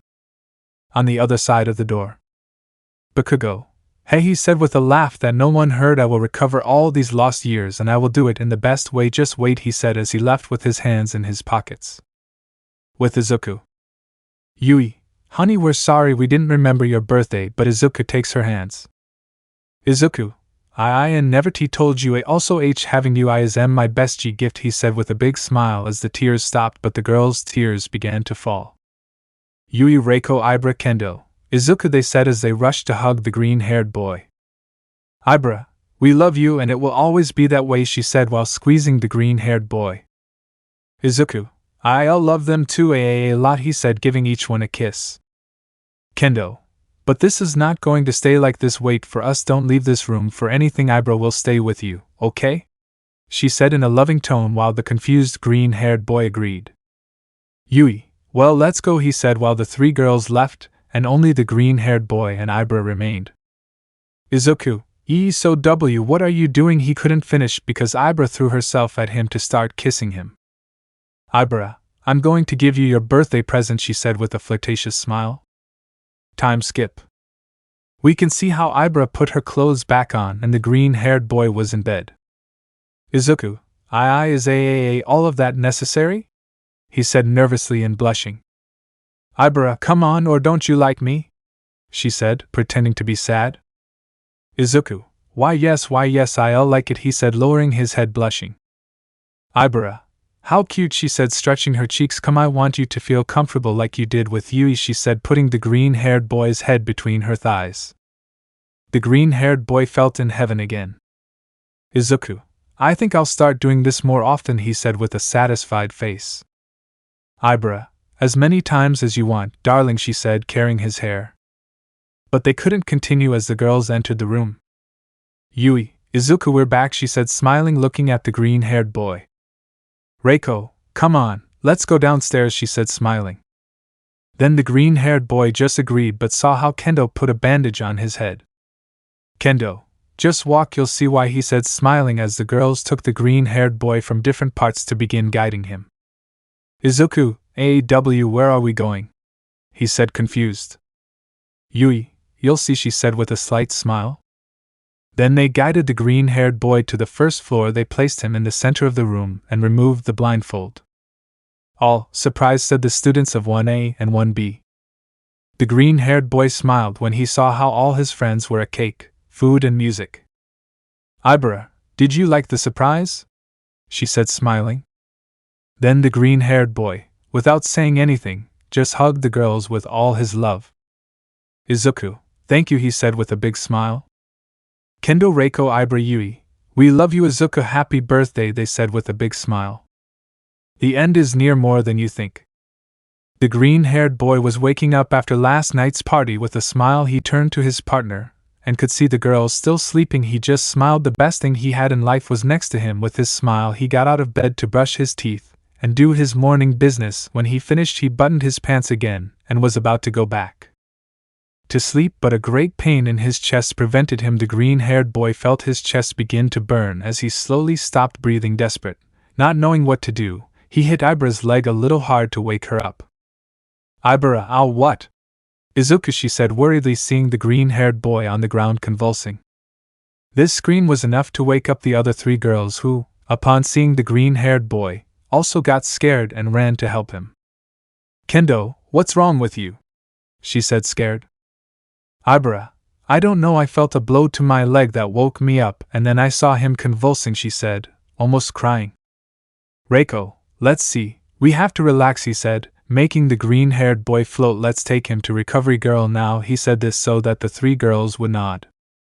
Then the four of them abruptly opened the door of the room and ran to the second floor. The room below was scared to see the green-haired boy riding while Reiko made him float.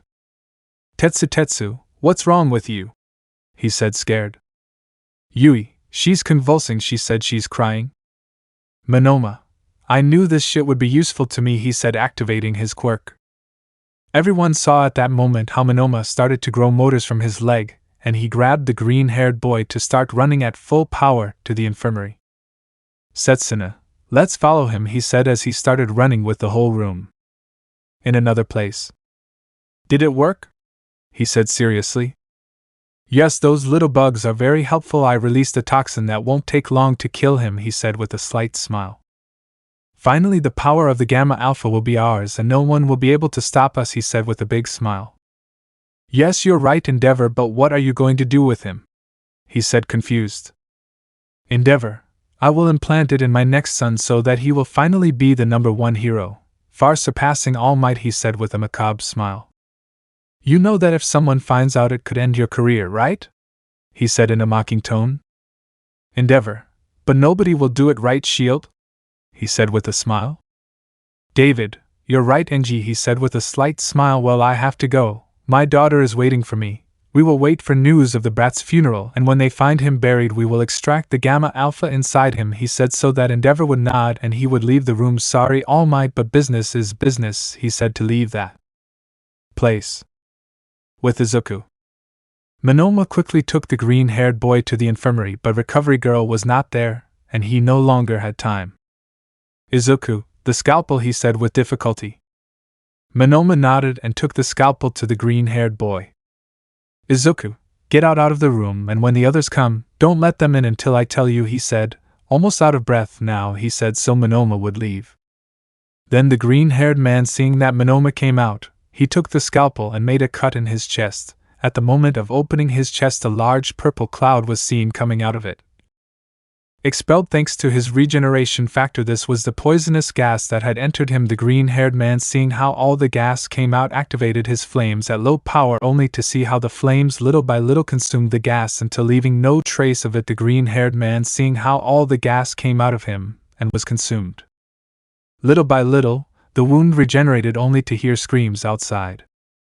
Kendo, what the hell is it that we can't go see him? She said angrily. Monoma, he asked me, he told me not to let anyone in, he said worriedly.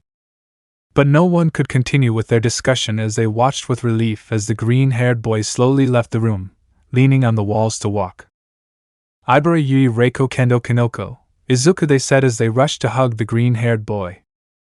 Although Kinoko quickly turned away with a blush, she didn't know why she did that. It was a reflex action according to her. Yui, honey, are you okay? She said worried. Izuku, guys, this is serious, he said looking at them all. Reiko, what darling, what's going on? She said, taking the green-haired boy's face. Izuku, someone is trying to kill me, he said, leaving everyone in shock. All what? These static people said. I'm afraid. David, daughter, he said, seeing a blonde girl approaching him. I don't know what's going to happen. Melissa, Dad, she said, throwing herself into her father's arms. But whatever happens. Ray, but Enji, she said with fear. Enji, nothing, Enji, you will give me a son whether you want it or not, he said angrily. I will win. Bakugo, I have to get stronger to beat him, he said while doing squats. For them. Shoto, me either, I'll stay behind, he said while doing push-ups. But to do so. Shoto, huh? He said confused as he saw a group of boys approaching. I need your help. Shoto/Bakugo, what for? They said seriously. Izuku, the end, it's near, he said, confusing the two boys. Very close. Couple problems that are solved quickly. The atmosphere was tense, nobody knew what to say, it was news that nobody wanted to hear. Shoto, then why do you say they are trying to kill you? He said seriously. Izuku, because of this. Then everyone watched in confusion as the green-haired boy took a small insect out of his pocket, but they were frightened when they saw how it released light sparks of electricity, implying that it was a robot. Bakugo, a planned attack, he said worriedly. So what are we going to do? He said, bothering the girls. Kendo, will we do it? You do nothing, you have always abused Izuku and always made his life impossible, and now you want to support him? Tremendous hypocrite, she said, annoyed. Bakugo, what are we going to do? He said without paying attention to what Kendo said. Ibara, didn't you hear her? You nothing, you are not welcome here, go away, said this annoyed Bakugo. Have you thought about who might want to attack you? He said without paying attention to the girls. Yui, are you an idiot? She slaps Bakugo. You are shit, someone who does not deserve to be here. You made his life impossible when he was 4 years old, and even when he returned you continued to make it impossible for him. If he had not awakened, that side would have changed something? You would not have been the same trash with him, so I ask you to leave, he said, already breathing heavily. Bakugo. Because I think that he receives a kendo blow that embeds him to the ground. Izuku and Shoto just watched this quietly. They wouldn't face the fury of women. They are fools but not stupid. But Bakugo, slowly bleeding from the face, just got up from the ground. Bakugo. I think we should investigate something at night, he said, coughing a little from the pain. Ibara, why don't you say anything? She said furiously. Bakugo, what the buck do you want me to say? Damn it, he said, beginning to cry. That I was shit. That I still am? Just because of the jealousy of knowing that he was better than me? Well, yes, I was, and I regret it in every drop of blood of my stupid being, and if now I have the damn opportunity to help him so that they don't kill him, I will do it because it's what a damn brother does, and I will do it for him, he said, hitting the ground with fury. Izuku, Bakugo, he said this seriously. Shoto, so you have feelings, huh? He said with a touch of grace. Bakugo.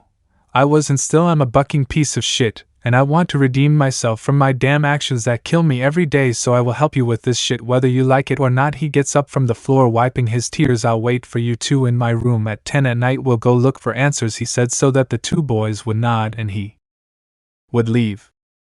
Kendo.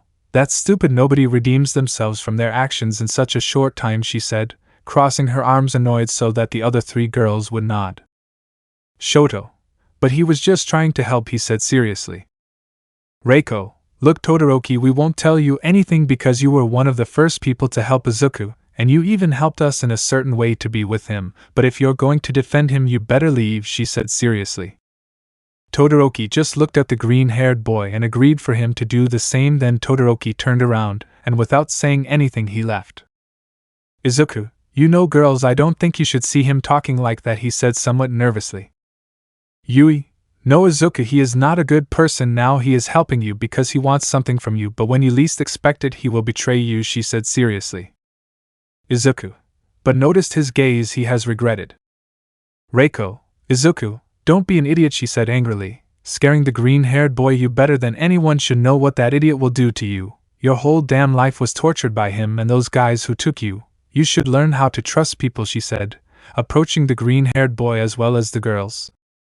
The green-haired boy, scared, only took a few steps back, falling to the ground where he crawled further back so as not to be close to the girls. He was afraid of them. The girls, upon noticing this, only opened their mouths in shock. They didn't think about what they said. No, they didn't want this. Kendo. Izuku, she watched in fear as the green-haired boy walked away from her while covering himself with his arm. Izuku, sorry just he don't hurt me, he said with fear and started to cry. Ibara, no Izuku, we will not hurt you, she said as she approached. Izuku, get that away from me, he said looking at Ibara's hair. No, I don't want them more be blows, he said scared and ran away. Ibara, Yui, Kendo, Reiko, Izuku, they said worriedly. Reiko, what did I do? She said falling to her knees on the ground while crying. Kendo, no, what did we do? Now he is afraid of us. We remind him of everything that has happened, and now he is afraid of us, she said also crying. Ibara, I thought I had gotten over my hair, she said lowering her head as tears dripped from her. Yui, but we can't cry, we have to go find him and ask for forgiveness, she said, also crying, so all the girls agreed and began to look for the green-haired boy. With Izuku. Monoma, here brother, this will help you, he said, giving him a chamomile tea. Izuku, I thought that with tea them I wouldn't feel afraid anymore but I have it, he said crying. Monoma, look old man, maybe they just got a little upset and didn't think about what they said. I'll go talk to them. This one's putting on a movie, watch the television, and finish your tea. I'll go with her. Okay. He said so the green-haired boy would nod. Then Monoma, leaving his room, could see how Kanoko was about to knock on the door. She is worried and asked him what happened to Izuku. Since she saw how he entered his room crying, he told her to stay with him, and that he would explain to her later. Then Kanoko just entered the room and sat next to the green-haired boy. Izuku trembled a little when he saw Kanoko. She noticed him just began to caress his hair, making the green-haired boy slowly relax as he lay down on her legs. With Monoma, he went down the stairs, and the first thing he saw was the girls entering with worried looks on their faces. Luckily, there was no one there at that moment apart from them and Setsuna, who got worried when she saw them. Setsuna, hey, what's going on? She said, worried. Reiko, it's Izuku, she said, he's crying. Setsuna, what happened to him? She said, she was more worried. Ibara, we told him something we shouldn't have and he ran away, we don't know where he is. The girls were crying, but they turned their gaze to Monoma when they saw how he went down the stairs. They quickly went to where he. Kendo, have you seen Izuku? He said, he is crying. Monoma, yes, I have seen it, he said seriously. Yui, where is it? She said hopefully. Monoma, he's in my room. All the girls at that time were going to go up, but I don't recommend that you go up right now. He's not at his best, he said, somewhat annoyed. Ibara, you can't stop us from seeing it, she said, raising her vines, trying to scare Monoma. Monoma, yes, I can, he said, bringing out black fire. He came crying to my room, saying that if he could stay a while. I told him to tell me what happened, and he told me. He told it all. He never thought he would be afraid of them again, but the way they spoke to him, and what they told him, reminded the subject that all these years he had held him captive. And I will tell you just one time, what would you have felt?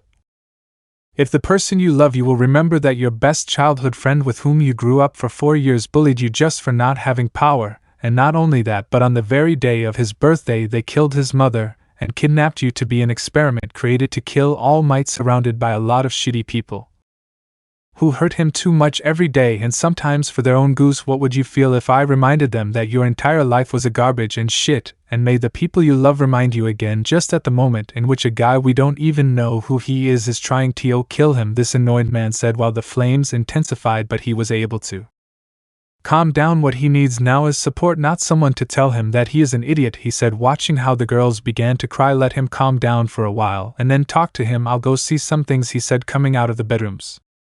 The crying girls just processed what Monoma was saying and the tears didn't stop falling. They sat on the couch and Setsuna, although somewhat upset, prepared them some chamomile tea to calm them down. I have a friend who I tell him chamomile tea it's useless, but it goes down well, laughing face. The girls accepted the tea and began to drink it little by little until they saw someone shorter, and this was Kanoko, but they saw her worried face. Kanoko, Izuku, she said with fear. What's wrong with him? These scared people said. Kanoko, he has a nervous breakdown, very strong, she said with fear. At that moment all the worried girls quickly went up and suddenly opened Monoma's door, seeing the green-haired boy in the corner of the room holding his head while trembling. Then the worried girls approached, but the green-haired boy, upon seeing them, began to scream as if he was suffering. But then everyone saw how the green-haired boy's eyes turned red and he stopped screaming and lowered his head to stand up. Izuku, ugh, it's good that I was able to take control, he said calmly. He was very hurt by what they said to him, he said while looking at the girls. Ibara, what can we do to fix it? She said sadly and crying. Izuku, just be honest, tell him everything you feel for him and that you will always take care of him. When he returns his fear levels will go down so he will be calmer, understood? He said so the girls would nod. Then the girls saw how the green-haired boy's eyes turned to their normal green. When he saw the girls he only took a few steps back in fear until he hit the wall. The girls approached him. He covered himself with his arms while tears began to come out of him, but he felt how the girls hugged him. When the green-haired boy opened his eyes he saw the girls crying, and despite being a little scared he couldn't get over the fact that they were crying. He began to wipe the girls' tears. Izuku, what do you do? Why you have? He said with fear. Ibara, Izuku. Ibara, Yui, Kendo, Reiko, forgive us, they said you are crying. Reiko, I didn't want to tell you that, it's just that we don't want anything to happen to you again. We love you and we couldn't stand to see you cry, and that's exactly what we got. We don't want you to feel that way. Ibara, we will always take care of you and no matter what happens we will be there for you. Yui, Just as you are there for us, we are happy by your side. Kendo, because we love you. Tears began to flow from the green-haired boy, but now they were from happiness. As he hugged the girls tightly, Kinoko and Setsuna left the room to give the green-haired boy and the girls more privacy, and when they went down they saw how Monoma was sitting on the couch watching television. Monoma, is it over? The two girls nod. Monoma, according to plan, he said with a calm smile. And so the day passed peacefully, except that now the girls were attached to the green-haired boy at all times, petting him. Then night fell, and now we could see the green-haired boy lying on Kendo's belly while she pressed his head with her thighs, and Yui, Ibara and Reiko were lying on the green-haired boy's abdomen. Then Kendo stopped squeezing the green-haired boy's head and began to kiss him in a very calm manner, just like the other girls, while they caressed his face. Izuku, what's wrong, girls? He said, confused. The girls noticed the green-haired boys stuttering, and a tear came out of them, worrying Izuku. Yui, we are sorry, she said while caressing the green-haired boy's hair. Then the green-haired boy, understanding, sat down and hugged the girls, stroking their hair. Izuku, yeah, it's all over, there's no problem, he said with a smile. Then the girls rushed to hug the green-haired boy while they cried, but with a smile they caressed his hair while they petted him, and so 3 hours passed until 10 at night came. The green-haired boy said goodbye to the girls, but before that they put a black hood and a mask on him just in case so they wouldn't recognize him, and so he arrived at Bakugo's room where he and Todoroki were the same, but there was another person with them. Monoma, ready to go? He said, smiling. There was no other option. The four boys were walking through the dark streets of Japan. Police sirens could be heard at full blast. They were in a very dangerous neighborhood. Bakugo, so where the hell are we going? He said, confused. Shoto, we'll ask the only person I know in this world, he said seriously. Bakugo, that doesn't answer my question, he said, irritated. Shoto, we'll go to the bar that's 3 blocks from here. It's a very remote place in this sector, so it'll be a bit difficult for us to find it, he said, so the 3 boys would nod. Izuku, okay, let's go, he said as he raised his hood like the boys and started walking.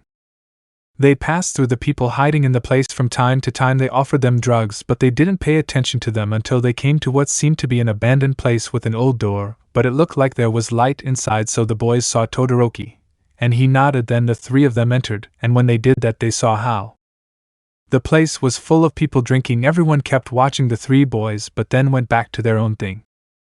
Monoma, now? He said seriously. Shoto, there it is, he said, pointing to a table, so the 3 boys approached, catching the man's attention. The man just stood up from his table and tried to leave, but Todoroki put a hand on his shoulder. Shoto, we have a question, he said seriously. At that moment the man elbowed Todoroki, causing him to let go and run away. Izuku, let's follow him, he said as he began to follow him with the boys. They began to run after the man and saw how he entered an alley, so they followed him. The man threw the trash cans to obstruct the boys' path, but it was not enough. Shoto made a wall of ice preventing the man from escaping. I don't want any problems with you, Shoto, he said seriously. Shoto, no, Tuya, this time it's not a problem, he said the same. Tuya, so? He said, confused. Izuku, we want to know if you have information about something, he said, approaching Tuya. Tuya, it depends, he said seriously. Monoma, it depends on what? He said, confused. Tuya, how much are you willing to pay, he said with a smile. Izuku, well, not killing you would be a good payment, he said as his eyes turned red, scaring Tuya a little. Tuya, oh okay, buddy, what do you want to know? He said a little nervously. Then the green-haired boy put his hand in his pocket while he took out the little insect. Izuku, we want to know if you know anything about this, he said, giving him the robot insect. Then Tuya examined the insect for a while he slowly analyzed it. When he finished he returned it to the green-haired boy. Tuya, the only thing I can tell you is that it is a nano-insect, and the only one who created something like that is the scientist David Shield, he said seriously. Bakugo, shit, but he lives in Island, right? This annoying guy said. Tuya, well, according to what I heard, He is renting an apartment in one of the most luxurious rooms of the Star Hotel in the center of Japan. He said this so that the four of them could see if you are looking for something that you have to do with that thing, you should look for him. He said this one to leave with his hands in his pockets. So the four boys sat on the ground as they tried to come up with a new plan. Izuku, look, this doesn't make sense. Why would David Shield try to kill me? I haven't even had any contact with him, or any of his family for him to be upset with me, he said seriously. Monoma, and if it's for business? He said confused. Shoto, I think it's most likely. Well, let's go back to the academy. We already have enough information, he said, turning around, but Bakugo takes him by the shoulder. Bakugo, no, we'll go find him and ask him for fucking answers as to why he wants to kill the nerd, he said seriously. Shoto, Bakugo, we are not criminals, he said seriously. Izuku, well, we just talked to one of the most wanted who is also your brother, so I don't see much difference, he said in a sarcastic tone, even with his eyes red. Monoma, I say we go, he said with a mocking smile. Shoto, I don't know why I'm paying attention to them, he smiles. Okay, how will we get in? He said excitedly. First, we will climb to the top of the building. The cameras cannot record us, so we must be careful. Monoma, shit, I almost fell, he said, holding on to a railing. Izuku, be more careful, he said, giving him his hand so that the four boys were already on the roof. Second, we will look for which side is the window of the most luxurious room. For that we will need you to use a sticky quirk that you have copied. Monoma, ugh, I knew this shit would come in handy someday. Everyone sees how yellow balls like minetas begin to emerge from Monoma's hair, making everyone laugh. Momo, don't laugh, said this annoying one.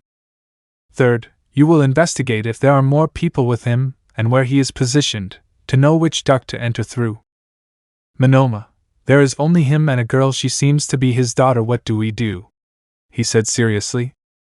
Izuku, we'll tie them both up. Luckily they're both quirkless. He said this so the three boys would nod.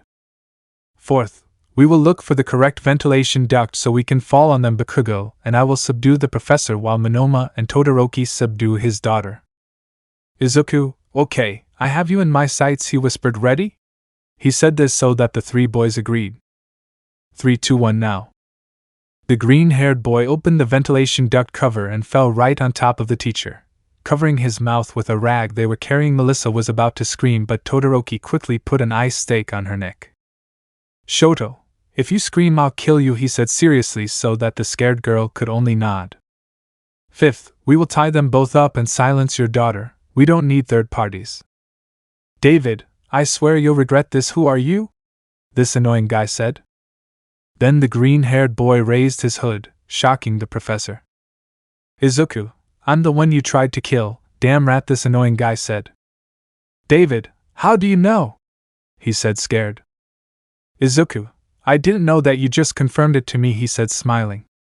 Sixth, get the information out of him even if we have to torture him. Melissa cried as she watched her father being beaten by the four boys relentlessly. Izuku, speak now, said this annoying one. David, no, I won't tell you anything, he said with a mocking smile. Izuku, well, we didn't want to get to this annoying guy said. Then the green-haired boy took a stake that Todoroki created, and between the latter, Bakugo and Monoma, they carried David so that he could see his daughter face to face. David, oh no, what are you planning? He said. Izuku, last chance shield, who ordered me to be killed? He said, sticking the ice stake to Melissa's neck while she was crying. David, you wouldn't dare, said this annoying. Izuku, oh no? This one gives Melissa a cut in a part of the neck very close to the vein that could kill her, terrifying the two of them. David, okay, I'll tell you, but let her go, he said crying. Then the green-haired man left Melissa, who fell to the ground crying while her neck bled slowly. Then the green-haired man took some bandages from a drawer and began to heal her, leaving her on the couch still tied up. Bakugo, tell us for once, said this annoying guy. David, it's Endeavor, the number 2 hero. He wants to kill you to take out the power of the Noma that you have inside and deposit it in his next son so that he can surpass All Might, he said, leaving scared the four boys in shock. Shoto, that damn old man, I knew about his addiction to power, but this is the last straw, this annoying guy said. David, what will they do now that they know? Will they kill us? He said with some fear. Izuku, nothing, we are not monsters, we just wanted information. Go back to island with your daughter, and don't get involved in this anymore, he said seriously. David, are really? This said hopeful. Izuku, yes, it's obvious that you accepted this just for the job, he said with a slight smile to untie David. David, please forgive me, he said, starting to cry. Izuku, no problem, but come back before Endeavor finds out, he said this so David would nod. David, I'm going back to island today, he said with a nervous smile. Shoto, be careful, he said, untying Melissa, who was still afraid of him. Monoma, well, we retire tomorrow, we will pay a little visit to Endeavor, he said seriously so that the four boys nodded. Izuku, well, we're leaving, this one said to open the door to the room. Good luck, Mr. David, and we're sorry, these guys said to run away. David, sorry, this one couldn't finish since he fell dead from a bullet directly in his chest, leaving Melissa terrified, but she saw how a letter came through the window and fell into her hands. Leave and don't come back if you comment anything about this, believe me, we will know. Tuya, okay, little brother, job done, this guy said over the call. Shoto, okay, thanks for that, he said this to hang up. David already fell, he said this seriously. Bakugo, do you regret anything? He said looking at the green-haired boy. Izuku, yes, of many things. But if we left him alive there was the possibility that he would betray me and they would act faster, so we had no choice, he said seriously. Monoma, I'm worried that your eyes haven't turned green yet, he said a little scared. Izuku, the moment he brings the other one back he will regret it, and come back, it would be the end, so we will get to the academy and his crying will be the girl's problem, he said seriously. Bakugo, you are a sick friend, he said with some mockery. Izuku, I know, he said with a mocking smile. Then the four boys returned to the academy and, taking off their hoods, each one went to his room. The green-haired boy struggled to stay until he reached the room where the girls were at the moment of entering. Monoma and him saw each other, and they nodded. Everyone silently just returned to their room. The green-haired boy, when he arrived at Kendo's room, saw how the girls had fallen asleep waiting for him, so he gently woke them up with each one of them. A few light touches on the legs. When the girls saw the green-haired boy, they were going to hug him, but they saw how he had red eyes. Ibara, did something bad happen? She said. She was worried. Izuku, yes, something very bad, he said, worrying the girls. Kendo, what happened? He said this seriously. Izuku, I can't tell you, but you will have to comfort him when he returns. For now I want to give him some more time inside. You can stay awake for 1 more hour, he said so that the girls nodded.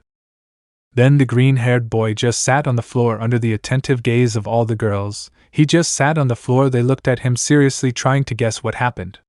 Why was the green-haired man so serious? Seeing that he couldn't take his eyes off the girls, he decided to open his eyes and tell the truth. Izuku, we tortured and killed someone, he said this seriously. At that moment the girls opened their eyes wide. They couldn't believe what they were hearing. Did he just kill someone? He was going to say something, but Reiko didn't let him continue as she slapped him. Reiko, do you even know what you just did? She said, upset. You just killed someone in Izuku's body. Do you know the problems that will bring? She said, scared. Izuku, no, it won't cause any problems. We'll take care of the cameras and of him. Only his daughter is left alive, but with the threat he won't talk, he said seriously. He didn't want to, and he didn't have the courage. I had to do something, he said, bothering the girls even more. Yui, don't you realize? You forced Izuku to kill someone, she said, starting to cry. Izuku, I know, but if that idiot dies, I die. First I will watch over your safety, then mine. There is nothing in this world that matters to me after that, he said seriously. Well, it's time for me to go. I love you, he said so that his eyes slowly began to turn green. The girls watched as the green-haired boy's eyes glazed over as he began to cry. The girls just approached him and hugged him with all their affection and love, but the green-haired boy couldn't stop crying. He had just killed someone indirectly, but him, well, not him, but a part of his being ordered his death, a person who had a family, and who was a friend of the person who told him that he could be a hero. The boy just cried as the girls hugged him. He didn't know what to do, but what he did know is that it was not the time to regret. He had to see to the safety of the girls, and then his own, and after that for no one else's. In another place, we can see Bakugo playing with a racket, hitting a bouncing ball while looking at the starry sky without saying a single word. Shoto was also in his room at the edge of his bed watching the moon illuminate his room. Monoma was looking at a photo of him and his mother while light tears were coming out of him. Monoma, I failed you, mother, but it was necessary. For him, for my brother, for Izuku, he said, wiping away his tears and nodding so he could also see the sky. With Izuku. He just separated from them and turned around to look at and he got on his knees while he closed his eyes and joined his hands. The girls, seeing this, got on their knees next to the green-haired boy, repeating his action, they praying for him, and he praying for the soul that had just left and for the fight that was about to end, but a doubt hovered in his mind, just like in the other boys. Was it necessary? A peaceful life end. I was sleeping and I was shaking. I only thought about that man, remembering his worried face and that of his daughter. Now because of him a girl was left without a family like he did. The green-haired man couldn't handle the pressure, so instinctively he grabbed his head trying to calm down, but some arms were faster.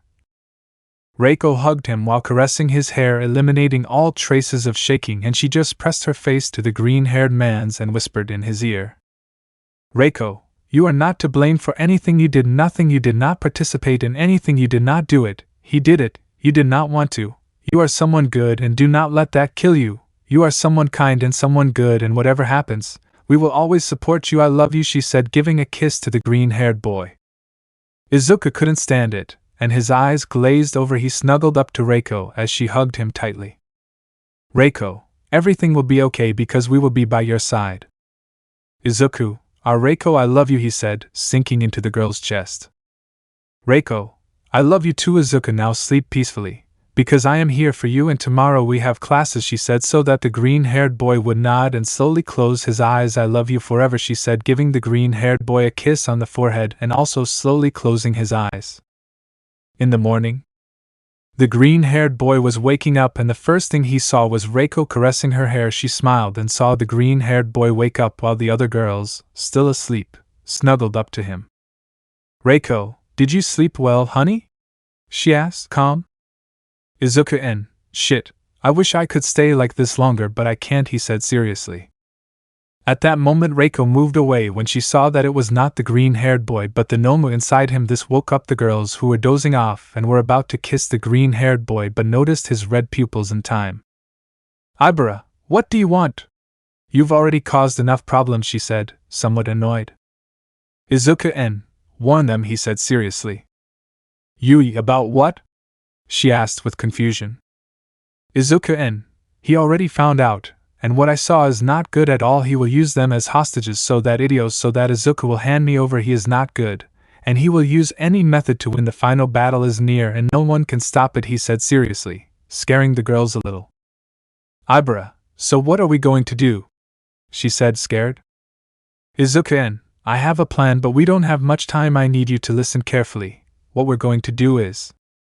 In another place, Endeavor left an abandoned warehouse with a hood and his fire beard deactivated. He did not want to be recognized when killing Izuku. He calmly walked through the streets of Japan towards the UA, imagining what his next son will be like. As the number one hero, he alone reached the back of the UA, and without difficulty entered it. If there was one thing Endeavor was grateful for at this moment, it was the poor security of the UA. He alone went to the planned window, a specific window.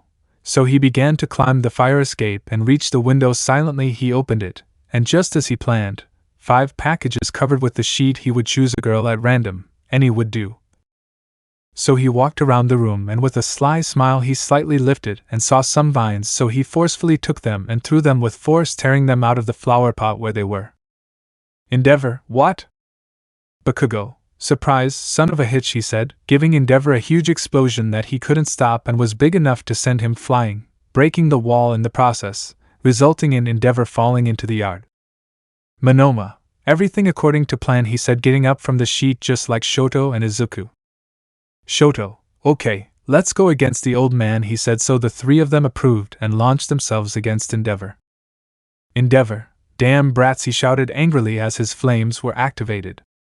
Izuku, we beat the useless All For One who is waiting for you, he said with a confident smile.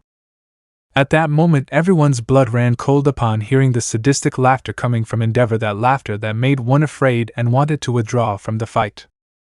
Endeavor, This awaits me, he said, taking out a syringe with a strange liquid inside, a quirk enhancer capable of making the weakest quirk comparable to the number 1 quirk. Well, what awaits them against mine, he said while pointing the syringe at his arm. Shoto, dude, this has gone too far, you must. Endeavor? Shut up, Brad, I'm not interested in you anymore. Your brother, my new son who is on the way, will have that power within him, and no one will be able to stop him from being the number 1 hero. I should send them to jail for participating in the murder of David Shield, but I'd rather send them to hell, he said while injecting himself with the drug.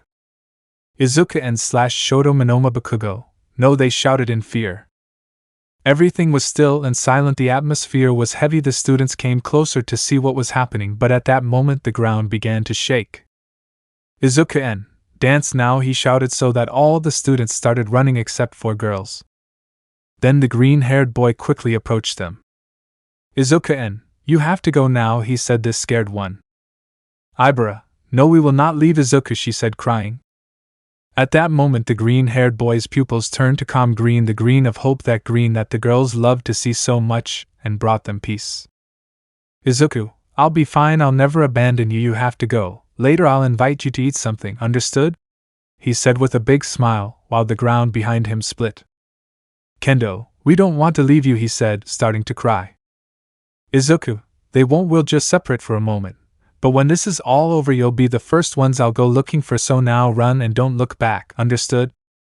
He said so that the girls would nod, and giving the green-haired boy a kiss they would run away. Good, his pupils turned half green and half red. Let's get this shit started, he said, watching as Endeavor's flames reached heights that could barely be seen. Then the 4 boys stood on guard and Monoma just bumped fists with the green-haired boy while a black fire began to emanate from both of them. Fire and ice emanated from Todoroki, and Bakugo made small explosions in his hands. Izuku, we need an aim. Monoma, this is no time for jokes, he said seriously. Izuku, yes, I'm sorry, the patriarchy. Bakugo, why? Izuku only smiles lightly as he watches Endeavor rush towards them at maximum speeds. Izuku, because today we overthrow their rights, he said, to also attack Endeavor like all the boys. The first to arrive was Izuku, who tried to punch Endeavor in the face, but he calmly took his fist. Endeavor, when you die I will rip that shit out of you and put it in my son. Izuku, your daughter will already come with shit from birth. At that moment, Endeavor, annoyed, threw Izuku against Monoma, who had also launched himself against Endeavor, but Monoma, reacting quickly, took the green-haired man's arm and, turning around on it, threw him hard. The green-haired man managed to kick Endeavor hard.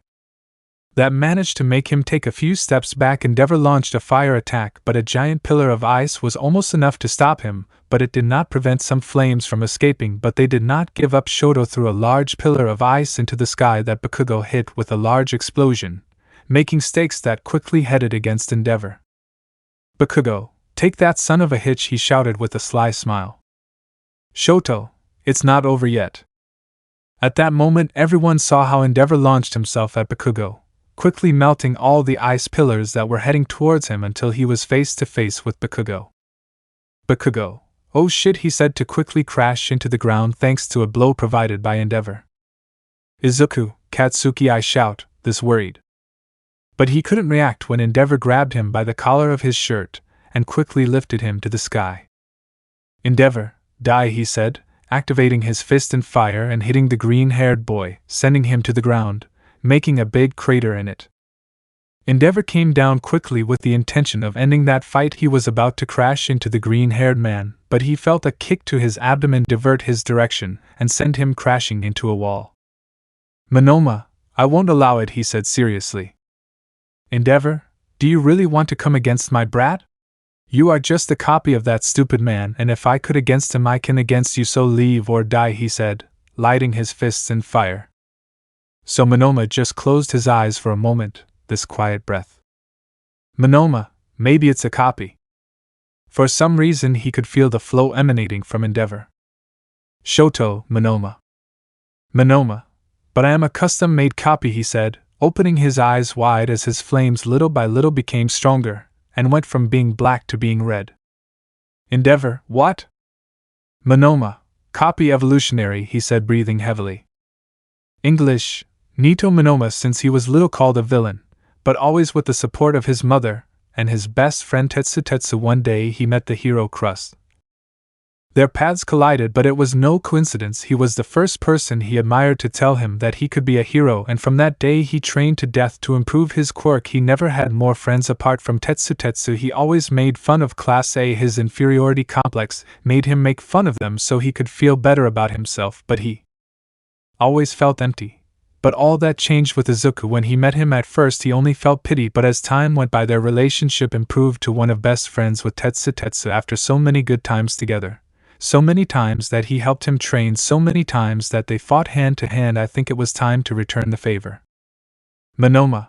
My name is Nito Monoma, the best copycat in UA, he said, smiling as he activated the red flames that grew almost to the same level as Endeavor's. 2 minutes. I have 2 minutes to defeat him. In case I don't succeed, tell Pony that I love her, he said, smiling as he looked at Shoto. Endeavor? The best copyist? Don't make me laugh, he said with grace. But a jet of blood came out of his mouth as he felt a blow to his abdomen, a blow from Monoma, who at full speed gave him another kick in the back of his head. Endeavor fell to the ground from the impact, and in a fraction of a second their eyes collided, their gazes. Monoma's eyes had a constant flow of flames, and so did Endeavor's. If you saw only their eyes you would say that they are a reflection of each other. Endeavor, damned Brit. 1 minute. Endeavor, not accepting to fall, grabbed Monoma by the head and pulled her towards him, giving her a hard knee strike, which was enough to slightly bend her septum. Monoma, coughing up a little blood since the knee strike had damaged his mouth a little, recovered, and with exorbitant speed he launched himself against Endeavor. But the latter managed to dodge him and managed to land a blow on Monoma that sent him flying straight into the sky. 30 seconds. Monoma felt his strength diminishing. Time passed quickly and he saw Endeavor coming against him. In a last attempt he brought out all his power. The flames ignited, illuminating almost like himself, but 0 seconds. The flames went out as Monoma's consciousness slowly faded away. The tiredness, the blows, did not help him much. He saw his end. He saw Endeavor approaching him. He just closed his eyes, but Izuku, roar of the beast of the sky, he said, launching a large flame towards Endeavor, which was enough to stop his flight. Shoto took advantage of this and sent a large pillar of ice which forced Endeavor to retreat, while the green-haired man took Monoma. Monoma, hey buddy, how are we? Izuku, I'll be honest with you. I don't see any possibility, he said with a slight smile. Monoma, well, imagine one that always works for me, he said in a weak tone. Izuku, rest easy friend, we'll take care of it from now on, he said as Monoma slowly closed his eyes. Monoma, beat that son of a hitch, he said, this one to fall unconscious. The green-haired boy just felt and left Monoma near some bushes somewhat far from the battle. He alone returned with Shoto, but Endeavor took advantage of this small distraction, and despite already being somewhat hurt, he launched himself against Izuku and Shoto. Endeavor, you're going to lose, you damn brats. The green-haired boy and Shoto prepared their attacks to be able to resist Endeavor worse. Bakugo, you will lose, damn idiot shiny, he shouted, launching a huge explosion of colossal magnitude even stronger than the one he used against the green-haired boy the first time he used his mastered form. Izuku, Bakugo, he said, surprised. Bakugo, did you really think that shit would defeat me so easily? He said with grace. Shoto, just watch this. Shoto, how the hell is this possible? They are at professional levels, but I stayed behind. No, I can't allow that. He risked his life to give us a few of moments rest, he said, looking at Monoma. He risks more and more to save those he loves, and his ego allows him to fight at that level. Then why can't I be at that level? Flashback. Momo, when we grow up I want us to be heroes together until the sky, he said while playing with a ball, while Shoto just looked at her with a slight smile. End flashback. Shoto, why or who did I fight for? Flashback. Ray, no matter which side you choose you will be a great hero, Shoto. End flashback. Shoto, I fight for them, he said, attracting the attention of the other two. The atmosphere became frosty, but the heat dominated the whole place. Shoto, for Momo, for my mother Natsu. For Yumi Dabi. Light blue flames began to emanate from Shoto's body. I fight for my dream, for my family, for the love of my life. I will never be left behind again, he said, moving forward to stand next to Izuku and Bakugo. I will no longer be left behind. The heat intensified more and more, making the boys start to sweat, which benefited Bakugo. Izuku, ready for the final attack? He said, watching as Endeavor stood up and got even more furious. For them. Yui, nice to meet you, I'm Yui Kodai. To protect them. Reiko, I love you too, Midoriya. To be with them. Kendo, thank you for rescuing me from the building. To have a future with them. Ibara, my name is Ibara Shiozaki, please let's be friends. Bakugo, you know what, nerd. For my pride. Teacher, what a cool quirk, Bakugo. For my best friends. Shoto, what's up? Kirishima, Baku bro. Izuku, Kaken. For my dream.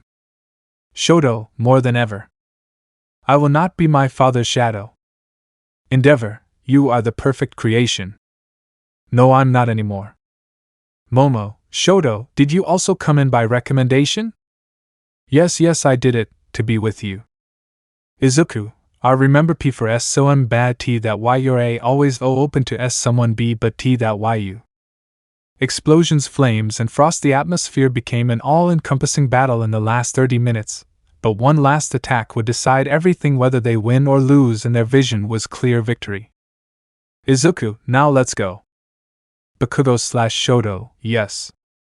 The 4 strongest first-year students charged into battle. One risked his life for time but luckily survived, and now the other 3 were ready to end that battle. Endeavor, brats, he said, throwing himself into flames. Izuku activated his flames as much as possible. Bakugo took the sweat from his forehead, and Todoroki activated his now blue flames while frost emanated, and they launched themselves to end everything. Izuku, Bakugo, Shoto. HHHH, they released these in a war cry as they released all their power. Endeavor, devastation. Izuku, roar of the beast of the sky. Bakugo, nuclear explosion. Shoto, combined Cerberus attack. Endeavor, die. The attacks collided. A huge explosion was seen throughout the UA. The students sheltered in different places came out feeling like everything was over. The atmosphere became light, and thousands of butterflies began to flutter around the burnt trees and the sunken field. Everyone came to see and cried with happiness when they saw what was happening. Izuku was walking with Monoma on his shoulder while Bakugo and Shoto helped each other. Then the green-haired boy carefully took Monoma to where the pony was, and she was in charge of supporting him on her. The green-haired boy slowly walked towards the girls and hugged them. Izuku, call the professionals now. We finished with him. He said this to fall to the ground but still conscious. Come closer. He said this for the worried girls to get around the green-haired boy. I'll be fine, so don't worry. But I need you to check Monoma quickly. He tried too hard. And he's the one I'm worried about. He said this so that the girls would nod and only Yui would be left with the green-haired boy's head on her thighs while she caressed his hair. Yui, you worried us a lot, Izuku, she said with a light smile while carrying his face. Izuku, I'm sorry, but I promise I'll make it up to you later, he said, closing his eyes to rest a little on the brunette's legs. Time skip.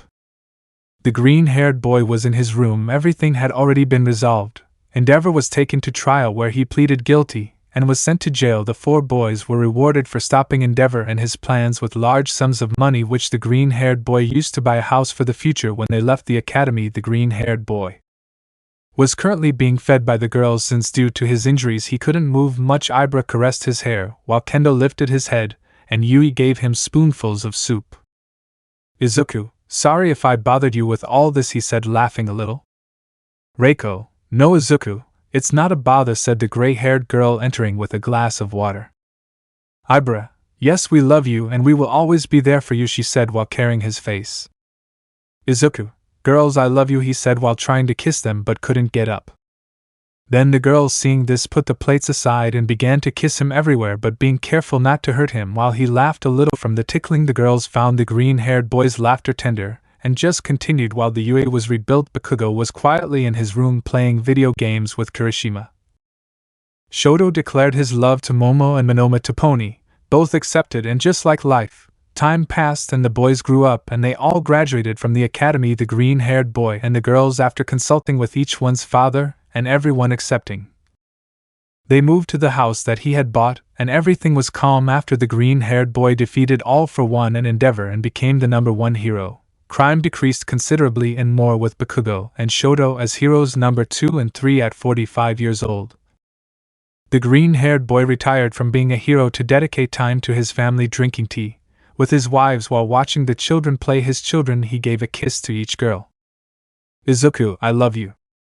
The children were playing a beautiful house and beautiful wives. What he had always dreamed of. Izuku for one last moment looked up at the sky and just smiled. Izuku, I finally fulfilled it for you, Mama, he said, looking at his beautiful wives and his beautiful children. And let me know in the comments below if you guys want the next part. Also check out my other video that has been shown and left. Thank you for watching. If you enjoyed this video, please like and share this video. And have a fantastic day. Bye.